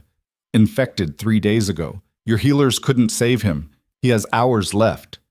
Torvin's face went hard. What are you... Watch. Kael guided Aaron to the stretcher. His hand on her shoulder was grounding, real. Do what you did before, he murmured. Show them. Aaron knelt beside the dying man, placed her hand on his chest, reached for her power. It came immediately, flooded through her like liquid gold. She felt it pulse outward, sink into the man's body, grab the corruption, and pull. The black veins receded. Color returned to his skin. His breathing deepened. Gasps echoed through the hall. Aaron held the healing for 30 seconds, 40, until every trace of corruption was gone. Then she released the power and sagged back. Kael caught her. Easy. The healed warrior sat up, confused but alive. The hall erupted. Impossible. Trick. Has to be. Valerie Line was extinct. Kael raised his hand. Silence fell. This is real, he said. And she's just the beginning. The North is changing. Those who adapt will thrive. Those who resist will be left behind. Valor stood slowly. His face was carved stone. Nephew, a word, in private. We're in the middle of now. The command in his voice was absolute, undeniable. Kael's jaw tightened. 5 minutes. He left the platform following Valor to an antechamber at the hall's rear. The door closed behind them. Aaron was left standing alone, facing a room full of alphas, who looked at her with everything from wonder to hatred. Torvin rose, approached the platform. Impressive display, he said. Tell me, does the king know about your past? Aaron's stomach dropped. What? Your mate, the bond breaking, how you were so worthless that even your own pack threw you away. His smile was cruel. Did you tell him that? Or did you let him believe you were something special? Heat rushed to her face. He knows. Does he know you tried to drown yourself? That you were that pathetic? Torvin's voice carried, deliberately. Or did you leave that part out when you seduced your way into his bed? I didn't. Didn't what? Seduce him? Please.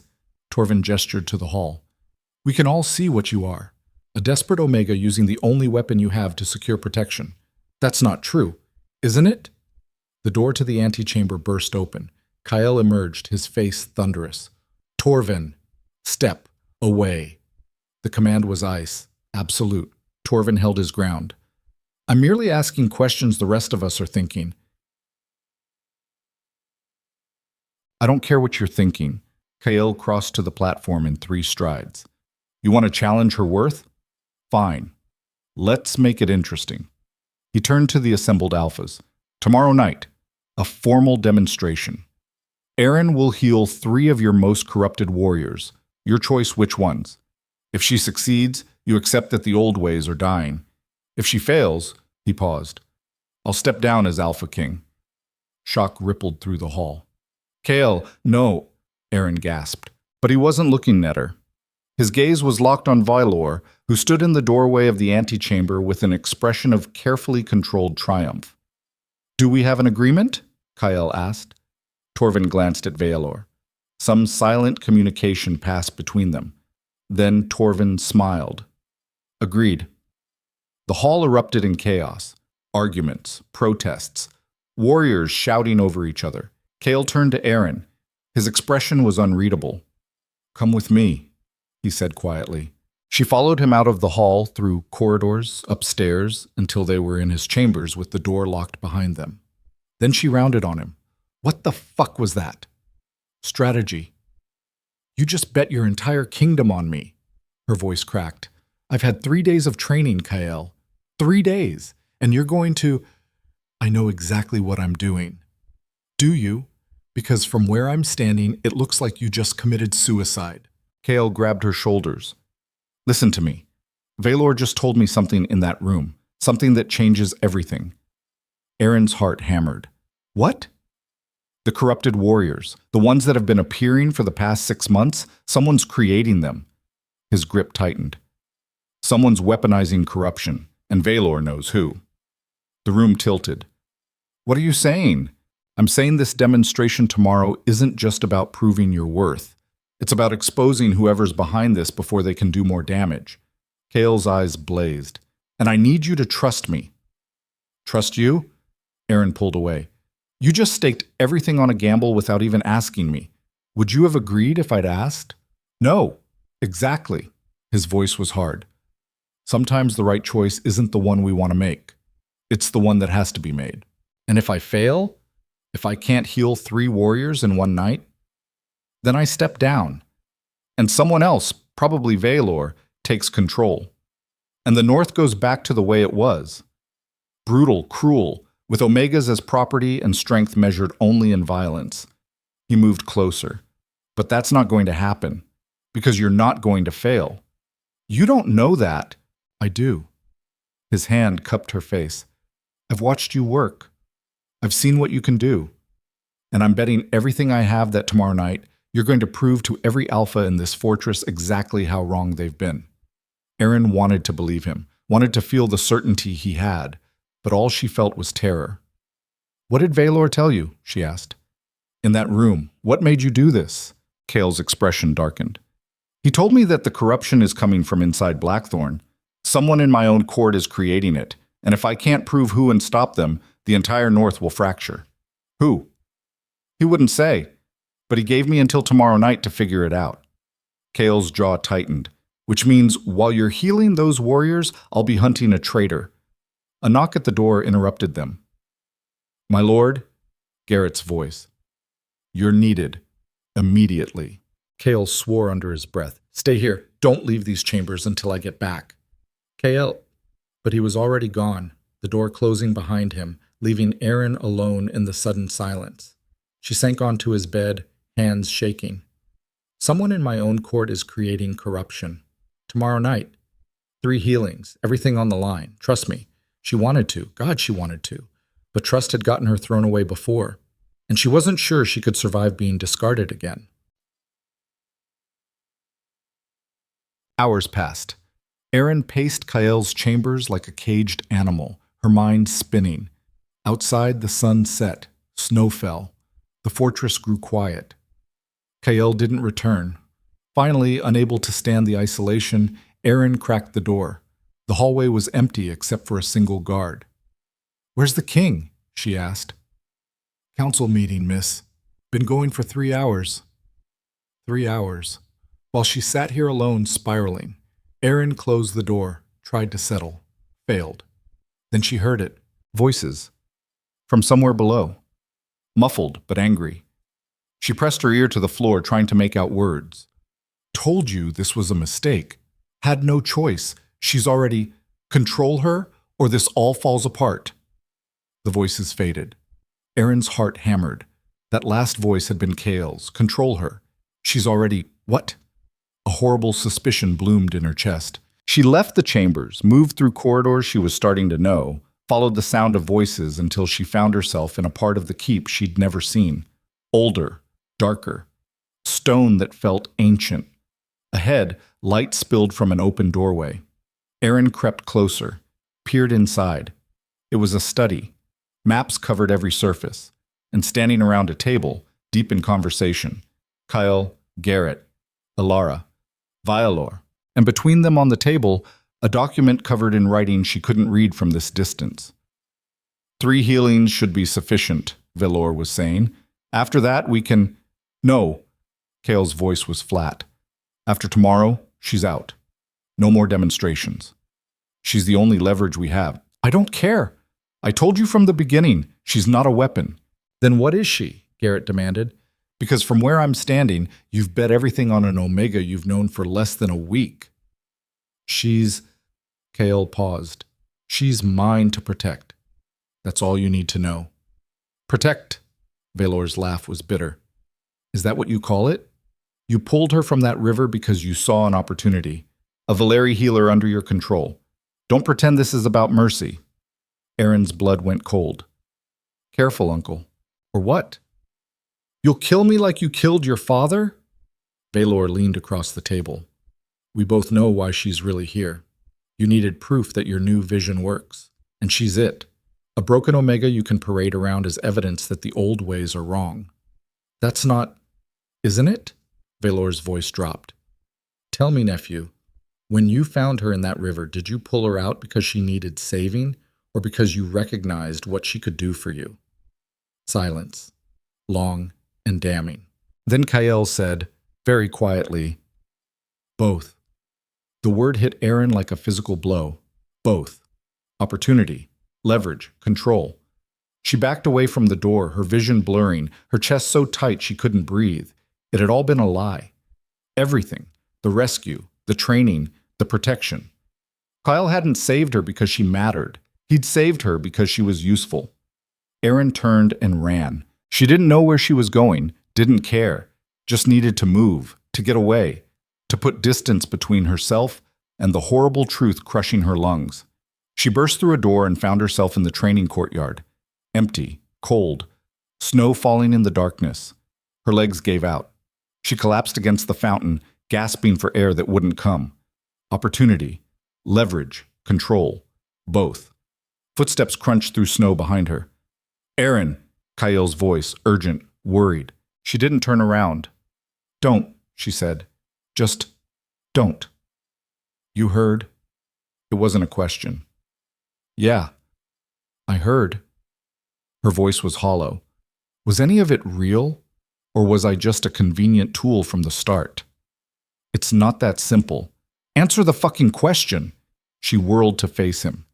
Did you save me because you cared, or because you saw something you could use? Kyle's expression was raw, open. I don't know, he said. The honesty of it was worse than a lie.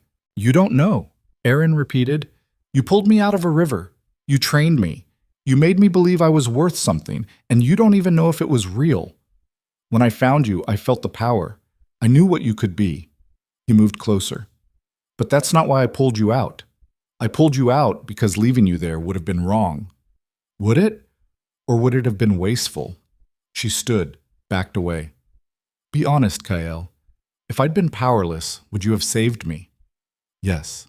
You're lying. I'm not. You are. Her voice cracked. Because I heard what Valor said.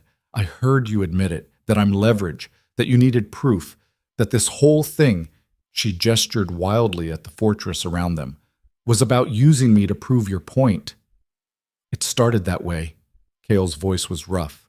I won't deny that, but it's not like that anymore. When did it change? Yesterday? This morning? Or is that just what you're telling yourself to feel better about manipulating me? I'm not manipulating you. Then what do you call betting your kingdom on my abilities without asking?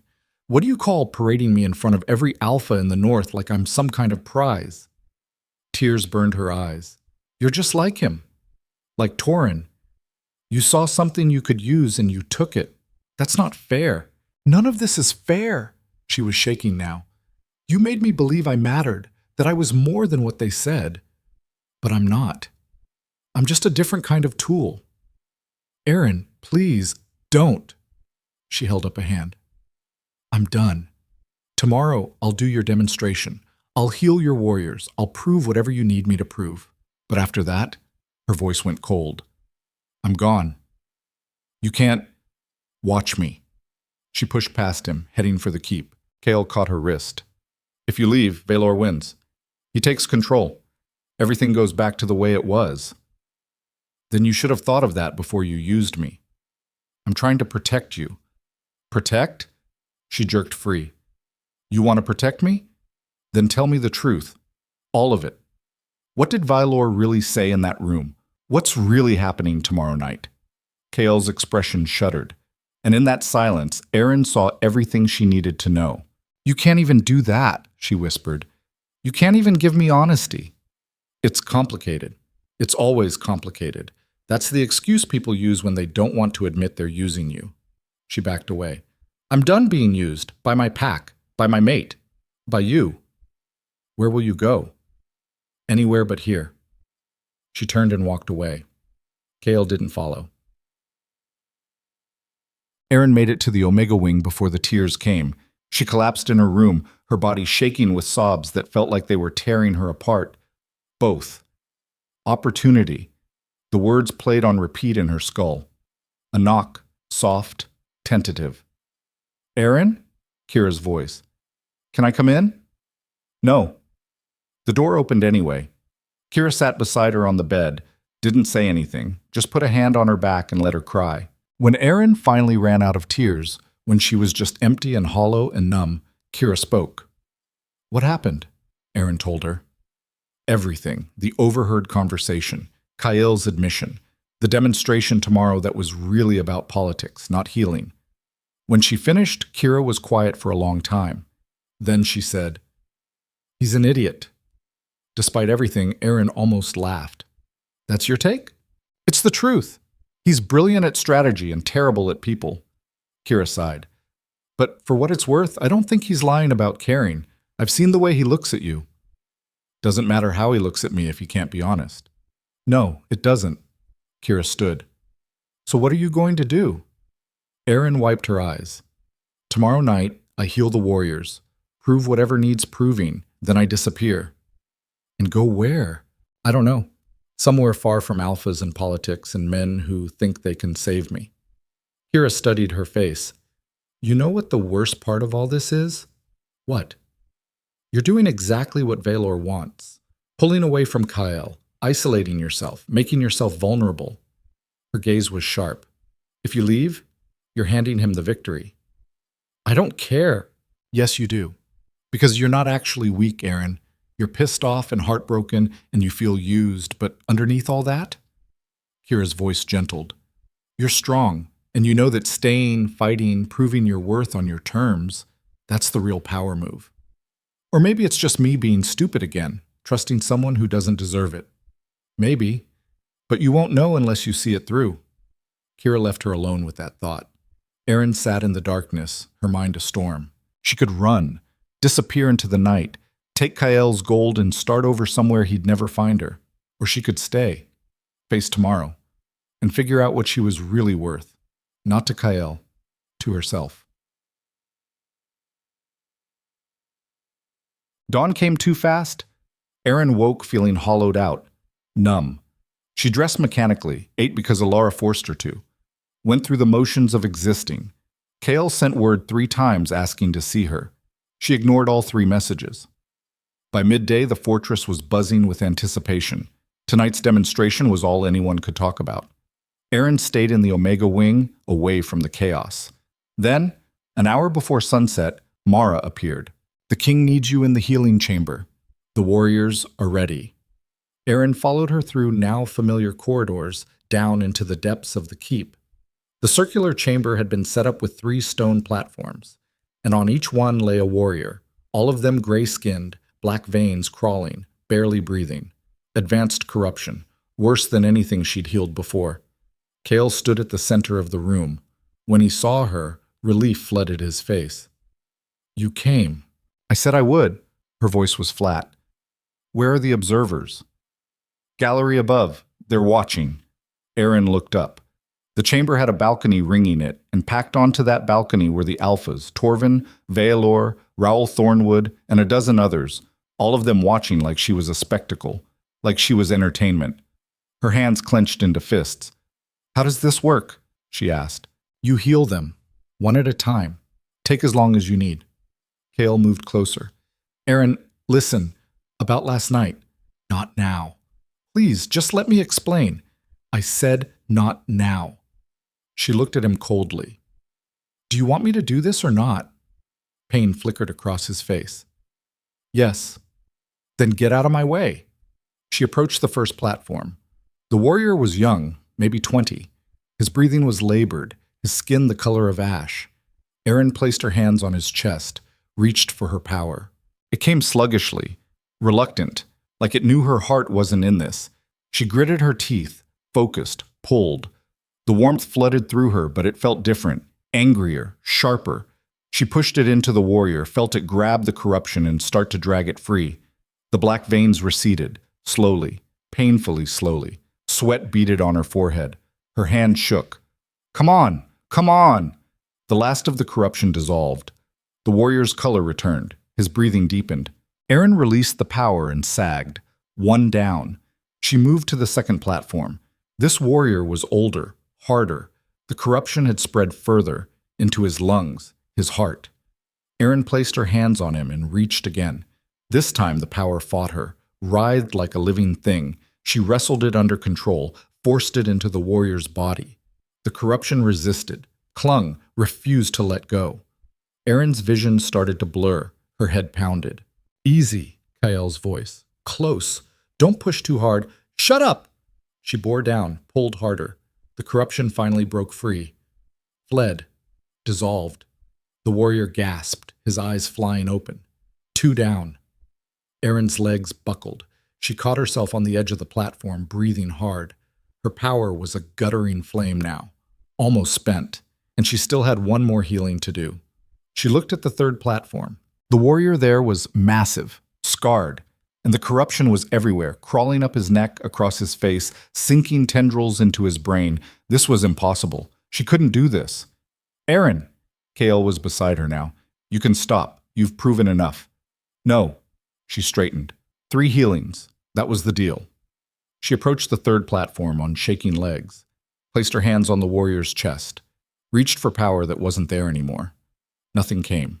She tried again, harder, a flicker, weak, dying, not enough, please. She didn't know who she was begging, herself, her power, the universe. Please. Just this last one. The power surged, not from inside her, from somewhere else, somewhere deep and ancient and absolutely foreign. It poured into her like molten metal, burning through her veins, so hot she screamed. But she didn't let go. She channeled that burning power into the dying warrior, felt it grab every thread of corruption and incinerate it. The warrior convulsed, arched. His eyes flew open, not brown, not gray, black, pure black. Then the color faded and he was just a man again, healed and whole and breathing. Aaron collapsed, the world tilted. Someone caught her, Kael, always Kael. But she couldn't focus, couldn't think through the agony in her skull. "What was that?" Garrett's voice, sharp with alarm. "That wasn't normal healing. Get Alara, now!" Kael's voice was raw with panic. Aaron's vision faded. The last thing she saw was Valor standing at the gallery railing, watching her with an expression of absolute satisfaction. Then darkness took her, and she fell into a nightmare of burning power and black-veined monsters, and the certain knowledge that something had just gone horribly, irrevocably wrong. Aaron woke to agony. Not physical pain, though her body felt like it had been wrung out and left to dry, but something deeper, wronger, like her insides had been scraped hollow and filled with broken glass. She opened her eyes, stone ceiling, torchlight, the smell of herbs and something metallic, the healing chamber. Still. "Don't move." Alara's face swam into focus above her. The healer's expression was grim. "You've been out for 6 hours." Aaron tried to sit up. Her arms shook, gave out. Alara caught her, eased her back down. "What happened?" Aaron's voice came out as a rasp. "You tell me." Alara held a cup of water to her lips. "That third healing, whatever you did, it wasn't normal. The power signature was completely different." Memories crashed back, the burning, the foreign energy pouring through her, the warrior's eyes turning black. "Where is he?" Aaron asked. "The third warrior, is he alive?" "Healed. Confused as hell, but breathing." Alara set down the cup. "They all are. You did it, Aaron. All 3 healings, the alphas witnessed it." Relief should have flooded through her. Instead, she felt only dread. "Where's Kael?" Alara's expression darkened. "Dealing with the fallout. Half the alphas are calling you a miracle. The other half think you're dangerous. Which half is winning?" "Hard to say, but Valor's been very vocal about the dangers of unknown magic." Alara's tone was bitter. "He's pushing for you to be tested, contained. For everyone's safety, of course." "Of course, because heaven forbid an Omega have power without someone trying to control it." Aaron forced herself to sit up despite Alara's protests. The room spun but steadied. "I need to see Kael. He said you should rest." "I don't care what he said." Aaron swung her legs off the platform. Where is he? Alara sighed. Council chamber. But Aaron, you're in no condition. I'm fine. She wasn't fine. She was shaking and weak and felt like her skeleton had been replaced with water. But she stood anyway, braced herself against the wall, and started walking. Alara didn't try to stop her, just followed at a careful distance, ready to catch her if she fell. They climbed stairs that felt endless, past guards who stared at Aaron like she'd grown a second head, emerged into corridors that hummed with tense energy. Voices echoed from behind heavy doors, raised, angry, clashing. Aaron pushed through without knocking. The council chamber was packed. Every alpha from the summit stood around a massive table covered in maps and documents. And at the head of that table, looking like he'd aged 10 years and 6 hours, stood Kyle. His head snapped up when she entered.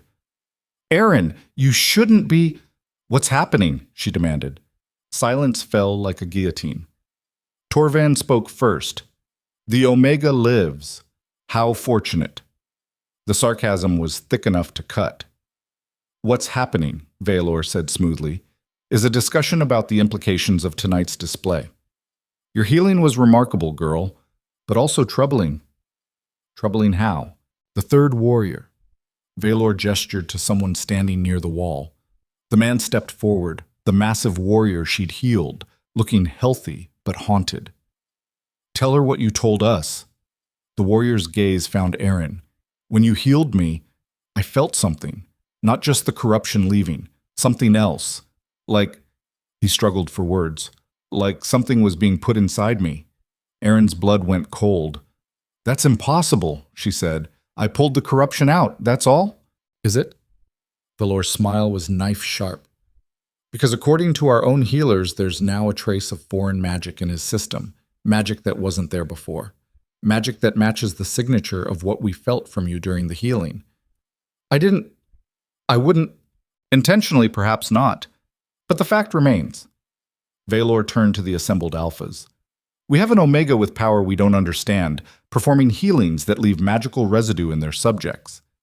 This is exactly the kind of reckless experimentation that led to the corruption outbreaks in the first place. You're twisting this, Kyle started. Am I? Or am I pointing out facts you're too blinded by sentiment to see? Valor's voice hardened. You brought this girl here against advice. You championed her despite her questionable origins. You bet your entire authority on her abilities, and now we discover those abilities might be as dangerous as they are powerful. The healings worked, Kyle said flatly. 3 warriors who were dying are now alive. That's what matters. What matters is understanding what we're dealing with. Torvin leaned forward. I'm not saying the girl is malicious, but she's clearly operating beyond her own comprehension. That makes her a liability. She saved your warrior's life. Kale's voice dropped to something dangerous. Show some fucking gratitude. I'm grateful. I'm also concerned. Torvin's gaze swung to Aaron. Tell me, when you performed that third healing, were you in control? The question hit like a physical blow, because the honest answer was no. She hadn't been in control. Something else had taken over, something massive and ancient, and not entirely her. Aaron's voice cracked. It was difficult. The corruption was advanced. I had to push harder than normal. That's not what I asked. Torvin, enough. Kale moved toward her. No. Aaron held up a hand. He deserves an answer. She met Torvin's eyes. I don't know. When I reached for power for that last healing, something different responded. Something I didn't expect, but I channeled it. I controlled it enough to heal him. Enough? Valor's laugh was bitter. Listen to yourself. Enough to heal him. Not completely. Not perfectly. You're admitting you were working with forces you couldn't fully control. Every healer takes risks. Every healer doesn't leave magical residue in their patients. Valor slammed his hand on the table. This is precisely what I warned you about, nephew. Unchecked power in untrained hands. It's a recipe for disaster. Then we train her better, Kyle shot back. We study what happened. We don't condemn her for succeeding when the alternative was 3 dead warriors. I'm not condemning her. I'm advocating for caution. Valor's expression shifted to something that might have looked like concern if Aaron didn't know better. The girl needs supervision, testing, to ensure this doesn't happen again. What are you proposing? Containment. Temporarily. Valor's voice was reasonable, calm. She remains in Blackthorn, but under controlled conditions. No unsupervised magic use. Regular examinations by qualified healers, for her own safety as much as ours. Absolutely not. It's not your decision alone anymore. Torvin stood. You made this a collective matter when you bet your authority on her performance. She performed, admirably, but she also raised questions that need answers. He looked around the table. I move that we vote. Standard containment protocols for magical anomalies. Who supports? Hands rose around the table. Not all of them, but enough. More than enough. Kyle's face went white. You're voting to imprison her. We're voting to study her. There's a difference. There really isn't. Kale's hands clenched into fists. And I'm telling you right now, it's not happening. Then you're in violation of summit protocols. Valor's voice was soft, deadly, which means you forfeit your authority, as we agreed. The trap snapped shut. Aaron saw it play across Kyle's face, the realization that Valor had orchestrated this entire thing. The demonstration, the concerns, the vote, all of it designed to force Kyle into an impossible choice. Protect Aaron and lose his throne. Or sacrifice her to keep his power. This is insane, Garrett said from the doorway. You're manufacturing a crisis. We're responding to evidence. Valor gestured to the healed warrior. Magic was left behind, that's a fact. Whether it's dangerous remains to be seen, but until we know, caution is warranted. Caution? Kale's laugh was hollow. You want to lock her up and call it caution? I want to ensure the safety of the North, as should you. Valor's eyes glittered. Unless you value one Omega over the stability of your entire kingdom? The silence that followed was suffocating. Aaron felt every eye on her, waiting, watching to see what Kyle would choose. And in that moment, she understood exactly what Kira had tried to tell her. This had never been about her worth. It had been about power, control, using her as a piece in a game she'd never consented to play. Don't, she said quietly. Kale's head whipped toward her.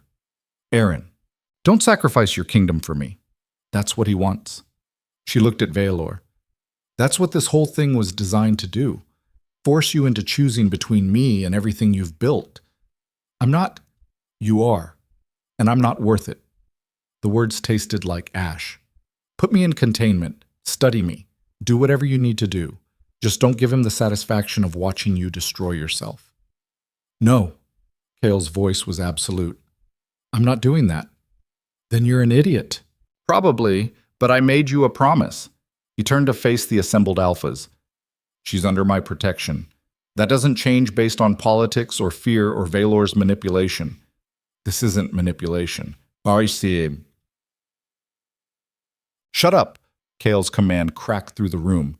You orchestrated this from the beginning. The corruption outbreaks. The summit. Bringing Thornwood Pack specifically to destabilize her. His silver eyes blazed. You want to talk about magical anomalies? Let's talk about how corruption cases spiked exactly when you started pushing for this summit. Let's talk about how conveniently they all appeared in territories that oppose my reforms. Valor's expression didn't change. Careful, nephew. Accusations without proof are dangerous. Are they? Because I have proof. Kale pulled a document from inside his jacket. Garrett's been investigating, tracing the corruption back to its source. And guess what he found? He threw the document onto the table. Valor glanced at it. Something flickered behind his eyes.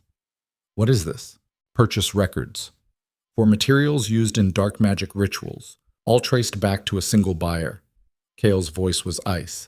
You've been creating the corruption, weaponizing it, using it to destabilize territories and force them toward the summit where you could manufacture exactly this scenario.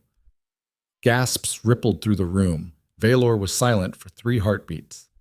Then he laughed. Impressive. You actually investigated. He picked up the document, studied it. Yes, I purchased those materials for research purposes, to understand the corruption so we could fight it. Bullshit. Is it? Can you prove otherwise? Valor's smile was cold. Because what I can prove is that your Omega just performed a healing that left magical contamination in the subject. That's documented, witnessed, undeniable. He set down the document. My purchases are circumstantial. Her actions are fact. You son of a... Careful. Valor's voice sharpened. You're already on thin ice. Don't make it worse. Kale took a step forward. Valor's guards immediately moved to intercept. The room erupted. Warriors reaching for weapons, alphas shouting, Garrett barking orders, the whole thing dissolving into chaos. And through it all, Valor watched with the satisfied expression of a man whose plan was unfolding perfectly. Erin's power stirred inside her. Angry, volatile. She could feel it wanting to explode, to lash out, to burn everything down. Stop. Her voice cut through the noise. Silence fell. Every eye turned to her. You want proof I'm dangerous? Erin stepped forward, her hands beginning to glow. Here's your proof. Erin, don't... Kale started. She ignored him, focused on the power building in her palms. Let it grow, intensify, until the glow was blinding.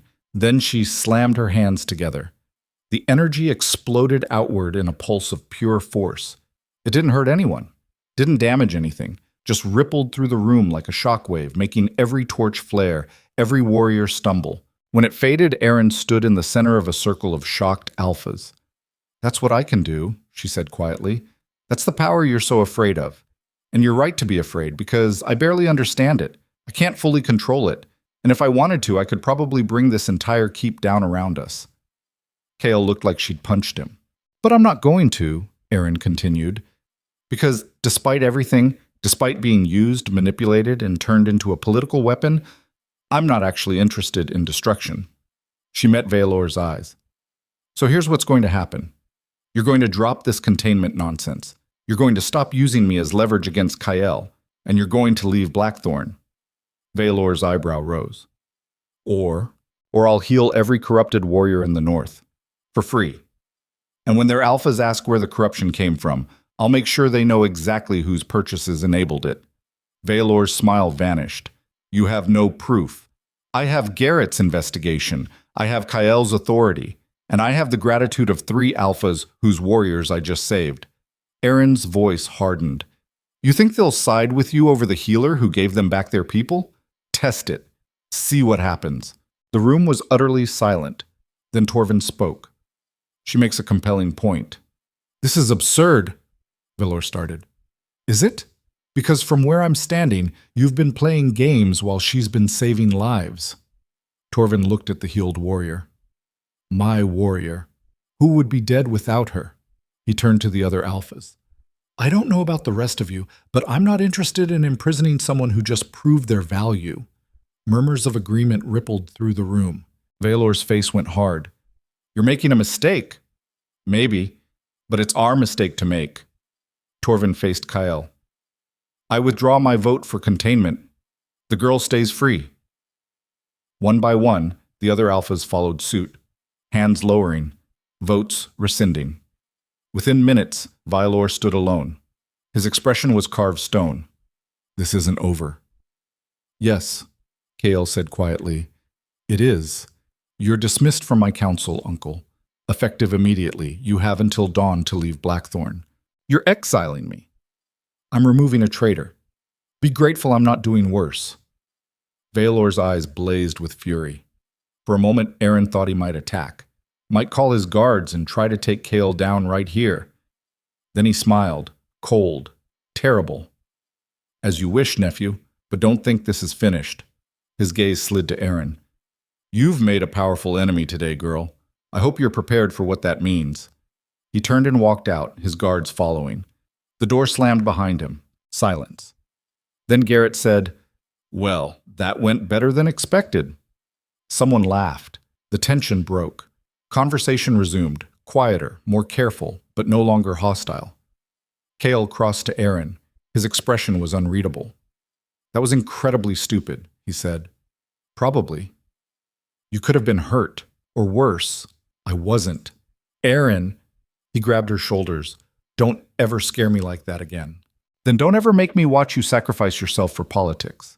She met his eyes. We're done with that. Both of us. Something shifted in his expression, softened. Agreed.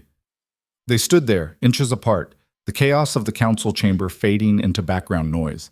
Then Garrett cleared his throat. My lord, We have a problem. Kale didn't look away from Aaron. What kind of problem? Valor's not leaving. His guards just sealed the eastern wing, and there are reports of... Garrett paused. Movement. In the lower levels. Kale's eyes went cold.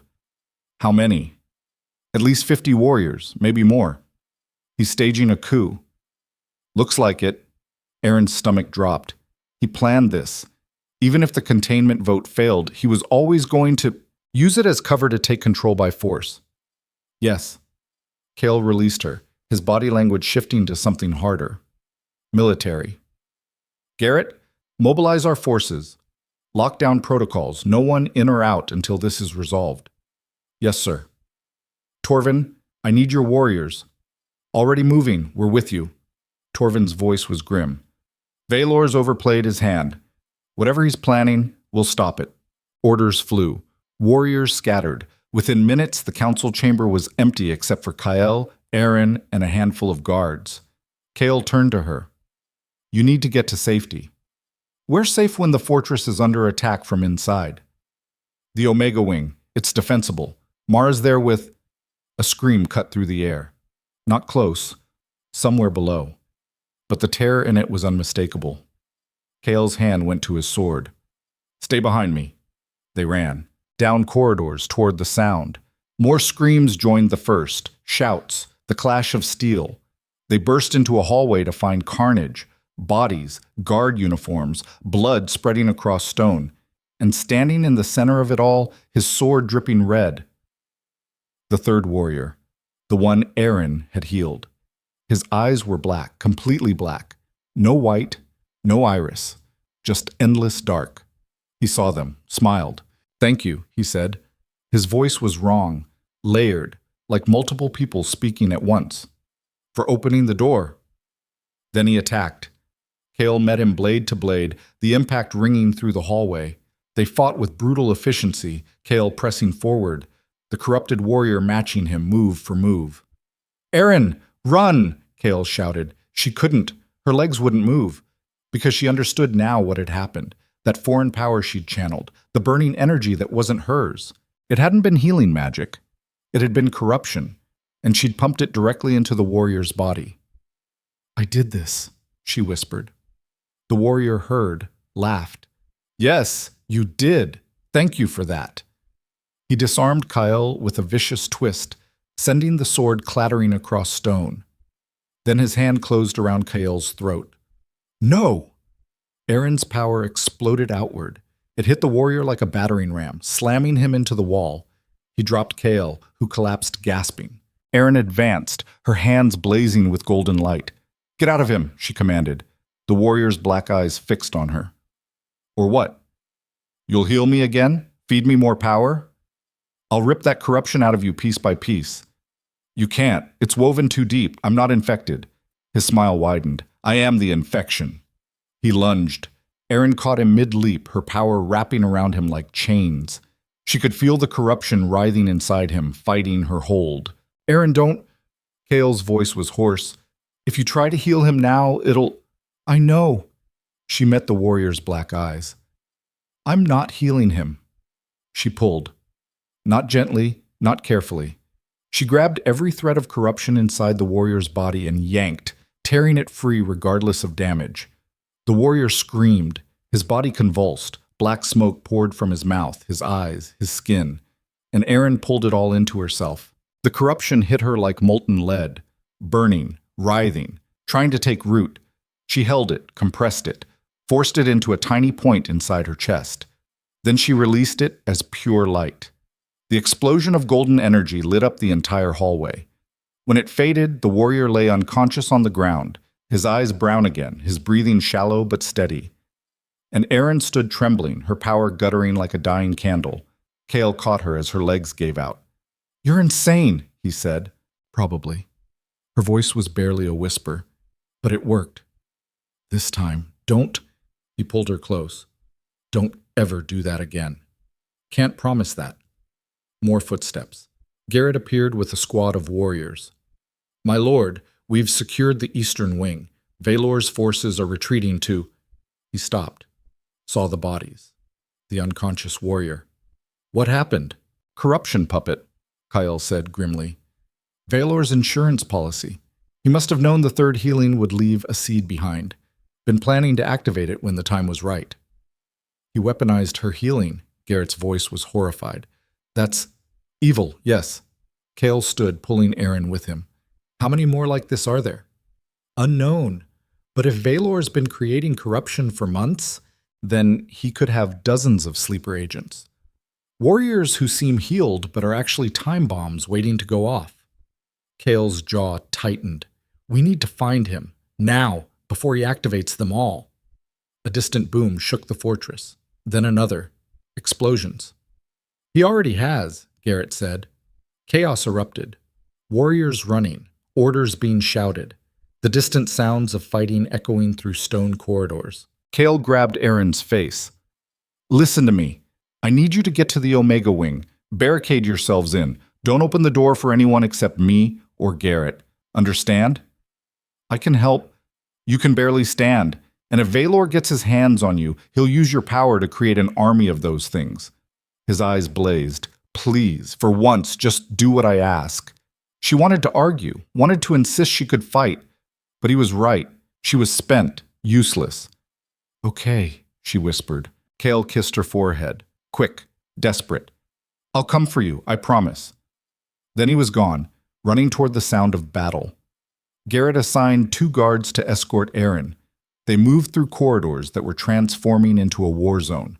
Broken windows, overturned furniture, blood on the walls. They were halfway to the Omega Wing when the guards ahead of her suddenly stopped. What? Aaron started. They turned. Their eyes were black. Fuck! She ran. Behind her, she heard them give chase. Their footsteps were too fast, too coordinated. She wasn't going to make it. A door ahead opened. Hands grabbed her, yanked her inside. Mara slammed the door shut, threw the bolt. You okay? The Omega asked. No, they're everywhere. The corrupted ones. I know, we've barricaded the wing, but they're testing our defenses. Mara led her deeper into the Omega quarters. Kira's organizing the others. We're armed, ready. They entered the common room to find a dozen Omegas, all of them holding weapons, swords, knives, makeshift clubs. Kira looked up. About time. We thought you were dead. Not yet. Aaron sagged against the wall.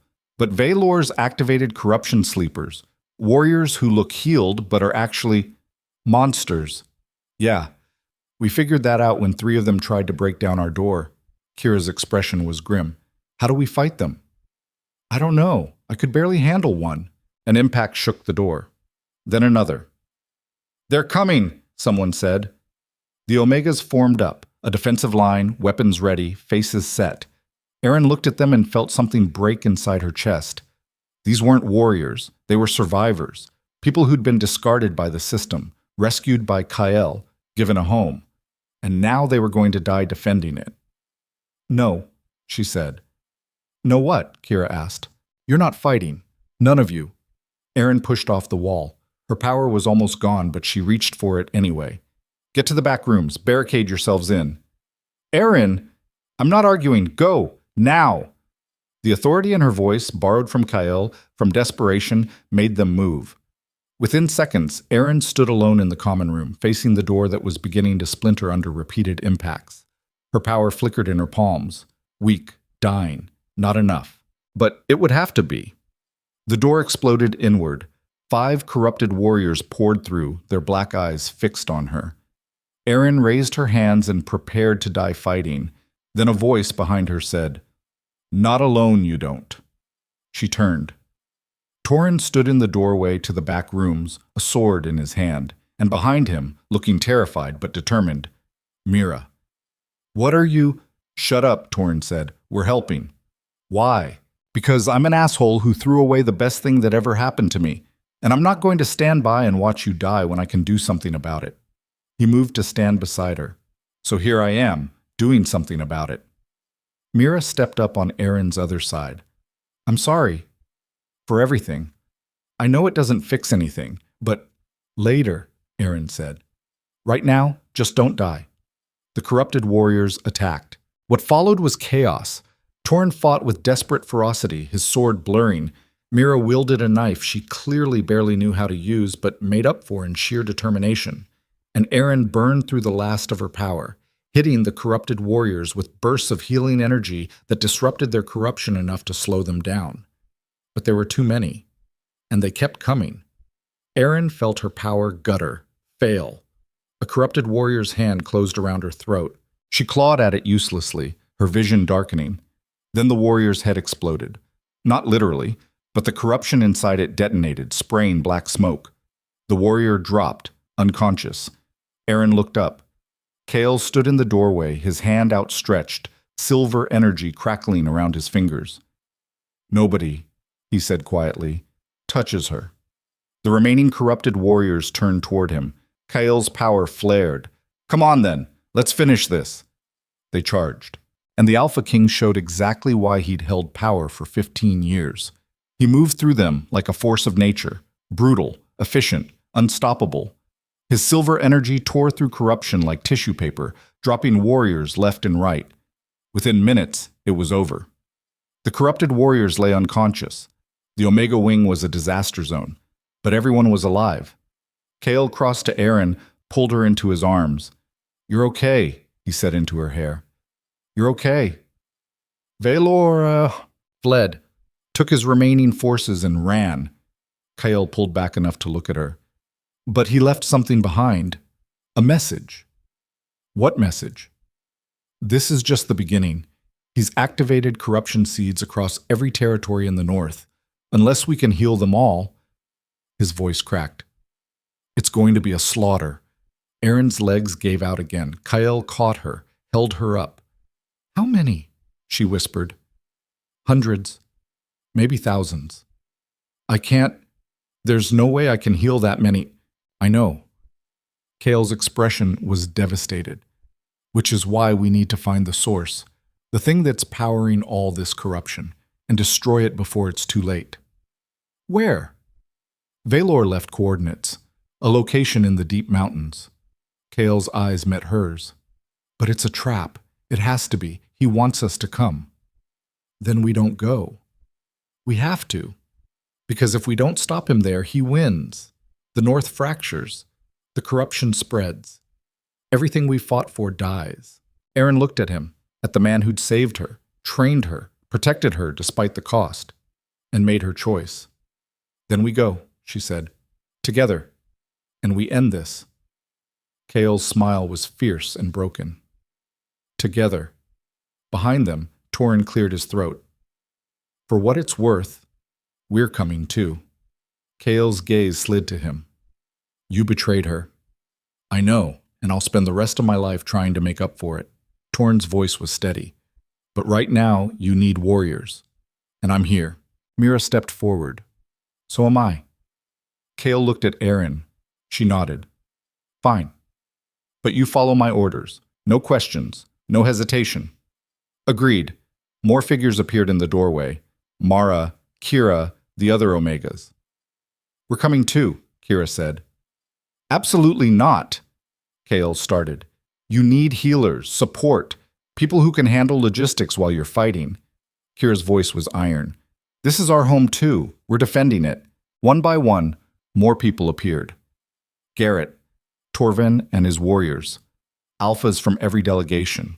Within an hour, an army had assembled in the Omega Wing, battered, exhausted, but unbroken. Kale stood before them and spoke. "Valor wants war. He wants to prove that the old ways were right, that strength only comes from cruelty, that Omegas are property and power is the only thing that matters." His voice rang out. "He's wrong, and tomorrow we're going to prove it, together." Cheers rose, weak but determined. Erin stood beside Kale and felt the weight of what was coming settle onto her shoulders. Tomorrow, they would march into the mountains. Tomorrow, they would face whatever nightmare Valor had prepared. Tomorrow, everything would be decided. But tonight she stood in the ruins of the Omega Wing, surrounded by people who'd chosen to stand with her, and let herself believe that maybe, just maybe, they had a chance. Kale's hand found hers. "Ready?" he asked quietly. Erin looked at the army assembling around them, at Torin and Mira, who'd come back despite everything. At Kira and the Omegas who'd become her family. At Garrett and the warriors who'd chosen loyalty over fear. At Kyle, who'd risked his kingdom to save her. "No," she said honestly. "But let's do it anyway." His smile was sharp, dangerous. "That's my girl." They spent the night preparing. Weapons, strategy, saying goodbyes just in case. And when dawn broke cold and gray over Blackthorn Keep, the army marched. Toward the mountains. Toward Valor. Toward a confrontation that would either save the North or burn it to the ground. The mountains swallowed them whole. They'd been marching for 6 hours through snow that came down in sheets, turning the world into a white blur. 200 warriors, 20 Omegas, and 1 healer who could barely feel her frozen feet anymore. Erin trudged beside Kyle at the column's head, her breath forming clouds in the frigid air. Behind them stretched the army, a ragged line of determination cutting through wilderness that had probably never seen this many people at once. "How much further?" she asked. Kale consulted the map Valor had left, his jaw tight. "Another mile, maybe less." "You know it's a trap." "Yes. And we're walking into it anyway." "Yes." He glanced at her. "Having second thoughts?" Erin looked back at the column, at Mara helping an injured Omega navigate a steep section, at Garrett coordinating scouts, at Torin and Mira near the rear, both of them looking miserable but determined. "No," she said. "Just making sure you know what we're doing." "I've always known."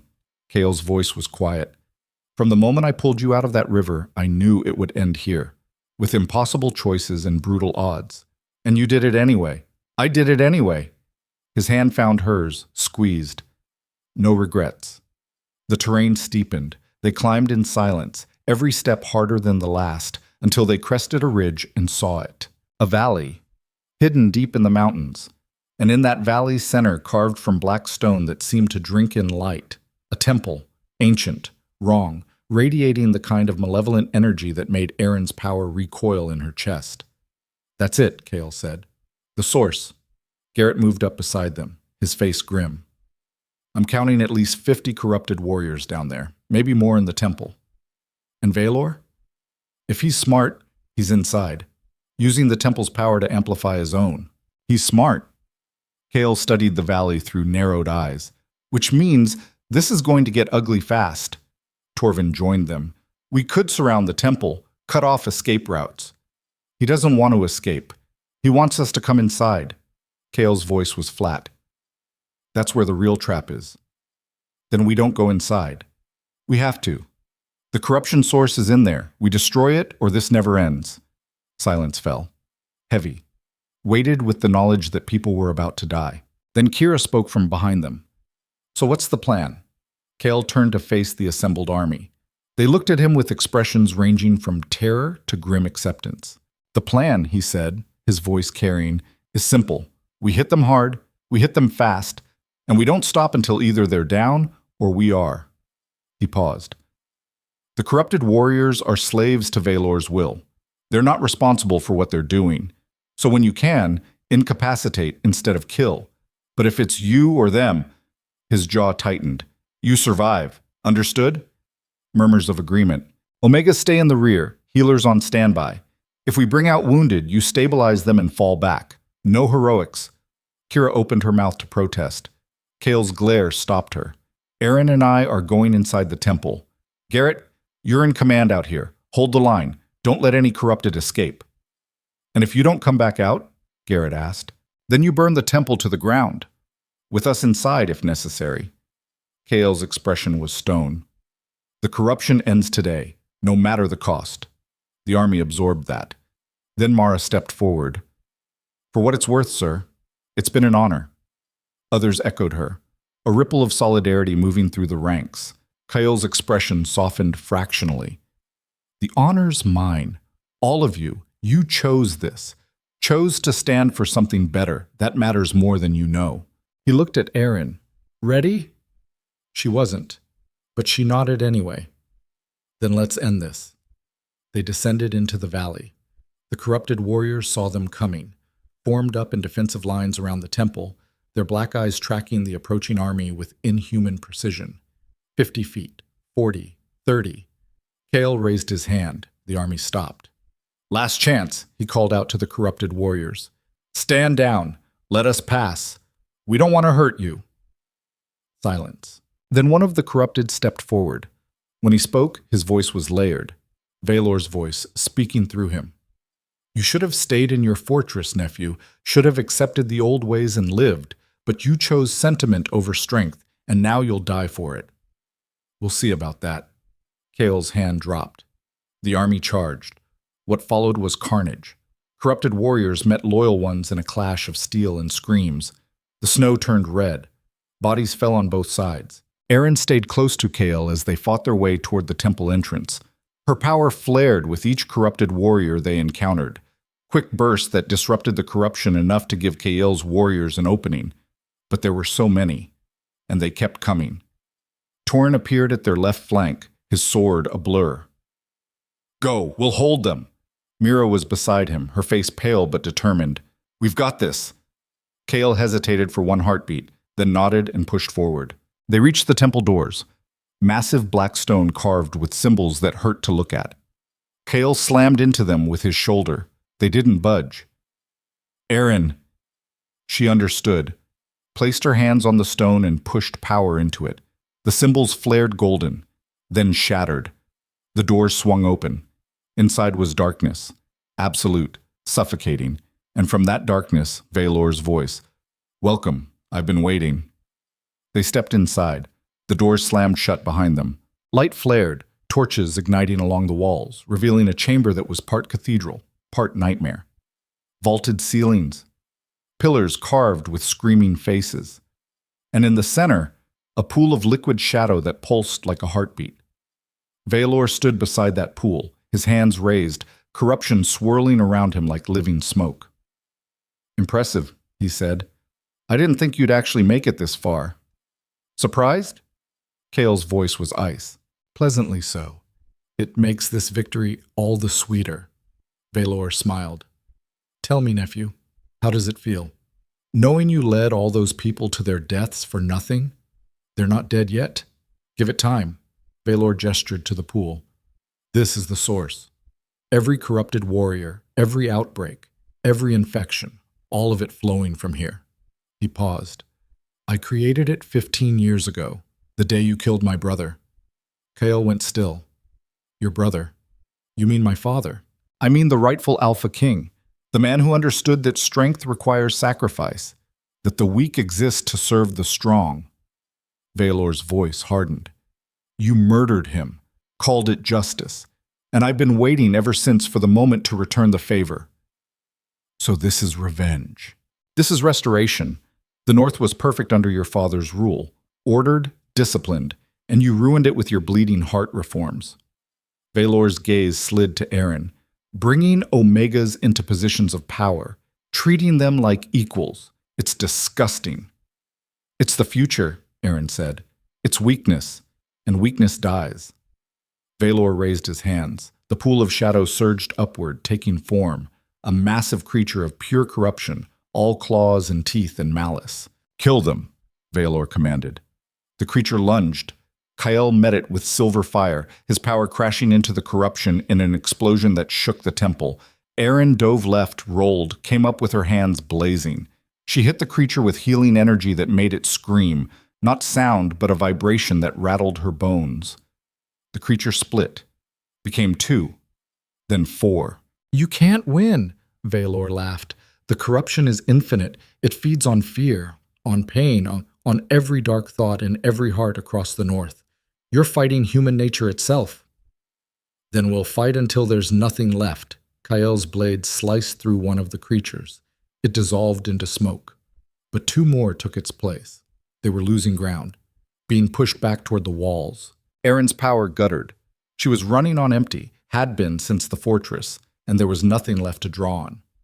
One of the creatures grabbed her ankle, dragged her down. "Erin!" Kael's voice, desperate. She kicked free, scrambled backward, but the creatures were everywhere now, a tide of living darkness. This was it. This was how they died. Then she felt it. A warmth, deep inside her chest. Not her power. Something else. Something older. The Valeri gift. Not just healing, not just corruption removal, purification. Erin closed her eyes, reached for that warmth, pulled. It came like a flood. Golden light exploded from her body, washing over the chamber in a wave of pure cleansing energy. The corruption creatures screamed, dissolved, vanished. Valor staggered, his own corruption writhing as the light touched him. What? No! Impossible! Erin stood, the light intensified, pouring from her in waves. She walked toward the pool of shadow. You're right, she said. Corruption feeds on darkness, on fear and pain and hate. She knelt beside the pool. But light doesn't come from the absence of those things. It comes from choosing to fight them anyway. She plunged her hands into the pool. The corruption screamed, tried to consume her, but the Valeri gift was stronger. Erin pulled, not just the corruption in this pool, all of it, every seed Valor had planted, every warrior he'd infected, every outbreak across the north. She pulled it all into herself and burned it away.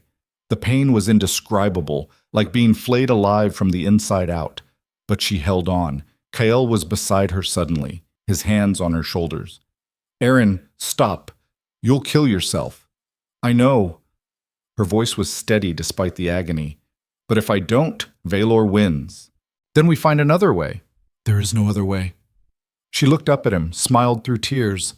You saved me from drowning. Let me save you from this. No, I won't let you. It's not your choice. The light flared brighter. Tell them, tell everyone that Omegas aren't weak, that power comes in forms they never expected, and that her voice cracked, that I finally mattered. You always mattered, Kael's voice broke. From the first moment I saw you, you mattered, and I'm sorry I didn't say it enough. I'm sorry I made you feel used. I'm sorry for everything, but please, please, don't leave me. Erin felt the last of the corruption burning away, felt her own life burning with it. I'm not leaving you, she whispered. I'm staying, right here, in every person we saved, every life we changed. Her hand found his face. Thank you for seeing me. The light reached critical mass and exploded. When the brightness faded, Valor lay unconscious near the far wall. The pool was gone. The temple was just stone, cold, empty, powerless.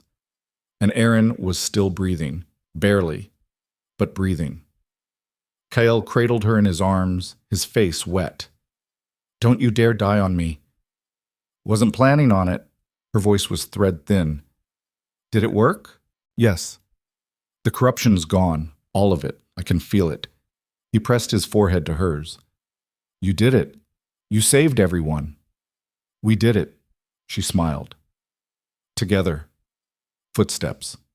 Garrett burst through the temple doors, his sword raised. He stopped, took in the scene. The corrupted warriors outside just collapsed. All of them. He saw Erin. His expression shifted. Is she alive? Kael said. Get Alara. Now.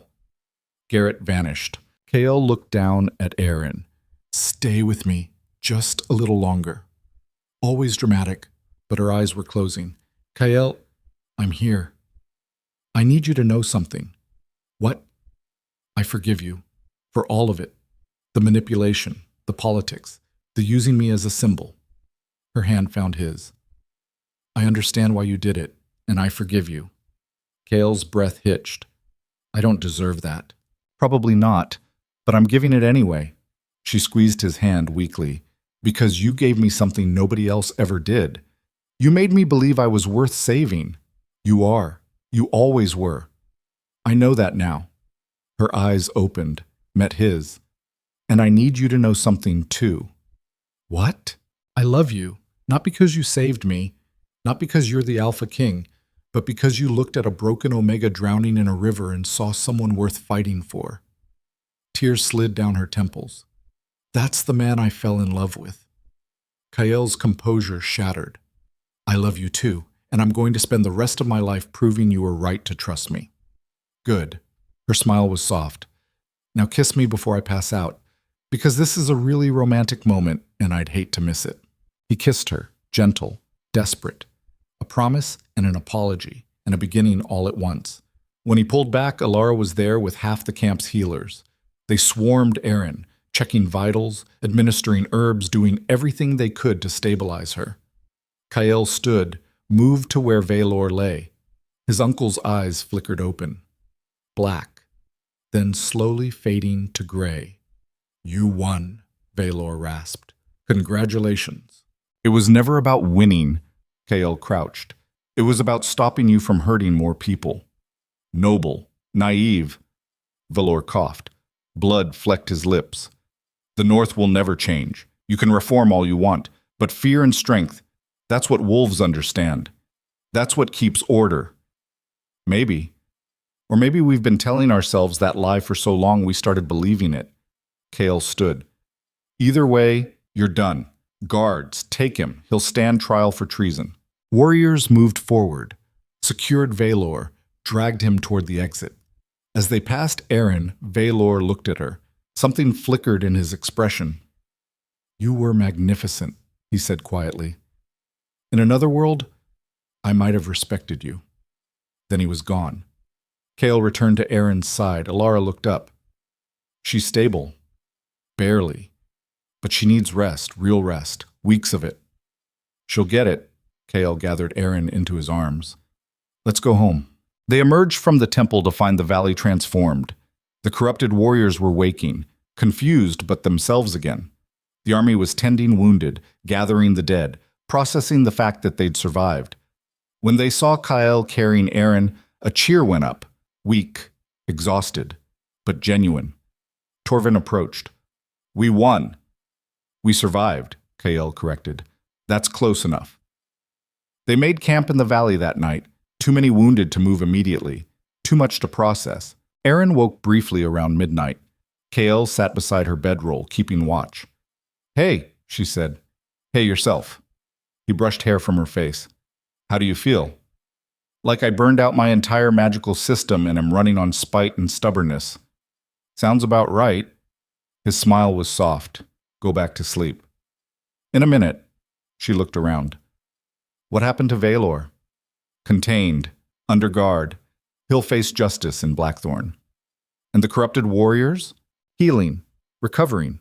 Confused as hell, but alive." Kael's voice was quiet. "You did that. You saved all of them." "We saved them," she yawned. "Stop trying to make me a hero." "Too late. Everyone already thinks you are." "Wonderful. Just what I wanted. Attention and expectations." Kael laughed. Actually laughed. "Get some sleep, hero. We've got a long walk home tomorrow." She closed her eyes. "Kael?" "Yeah?" "Thank you for not letting me drown." His hand found hers. "Thank you for not letting me become my father." She drifted off with his hand in hers and the sound of the camp settling around them. The next morning, they began the march back.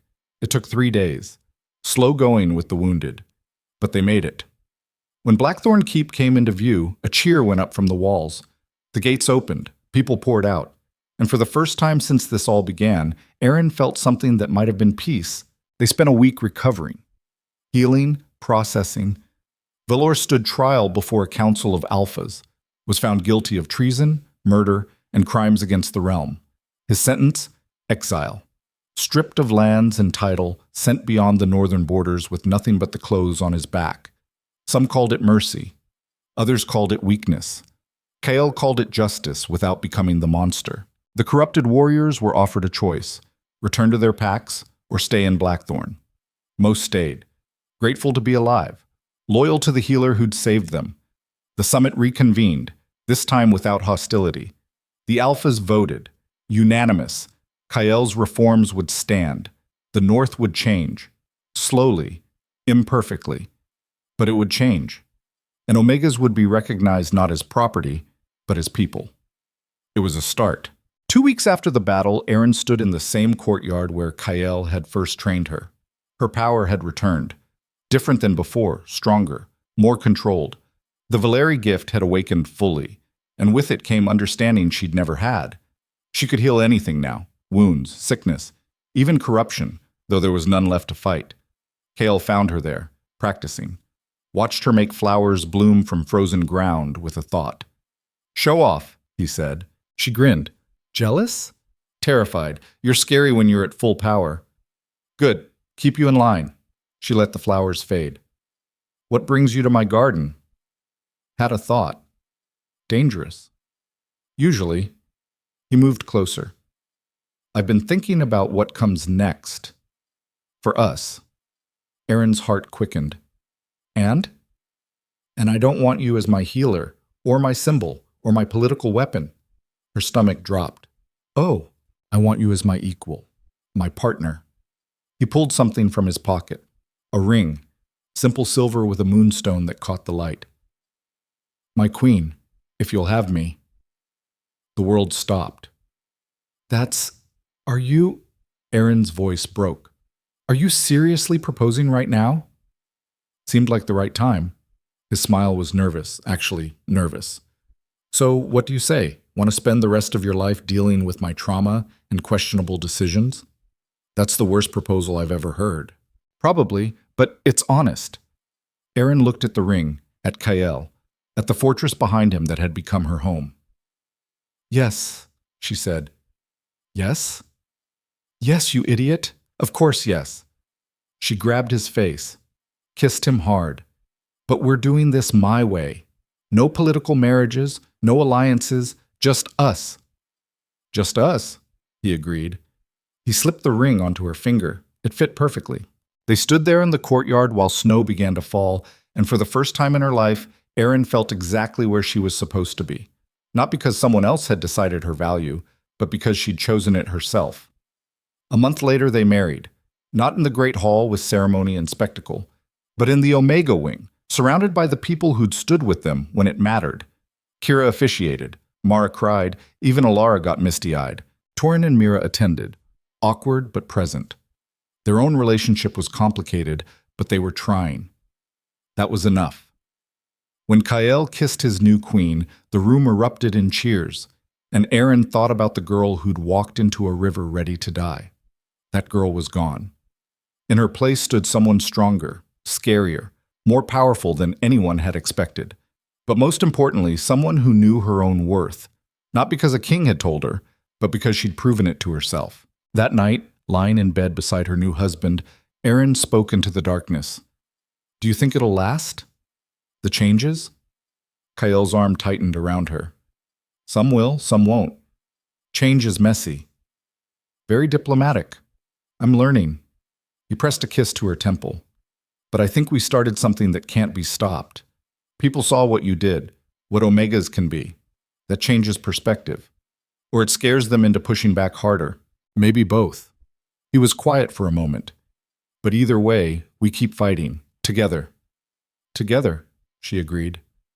Sleep came easy that night, and for the first time in her life, Erin didn't dream of drowning.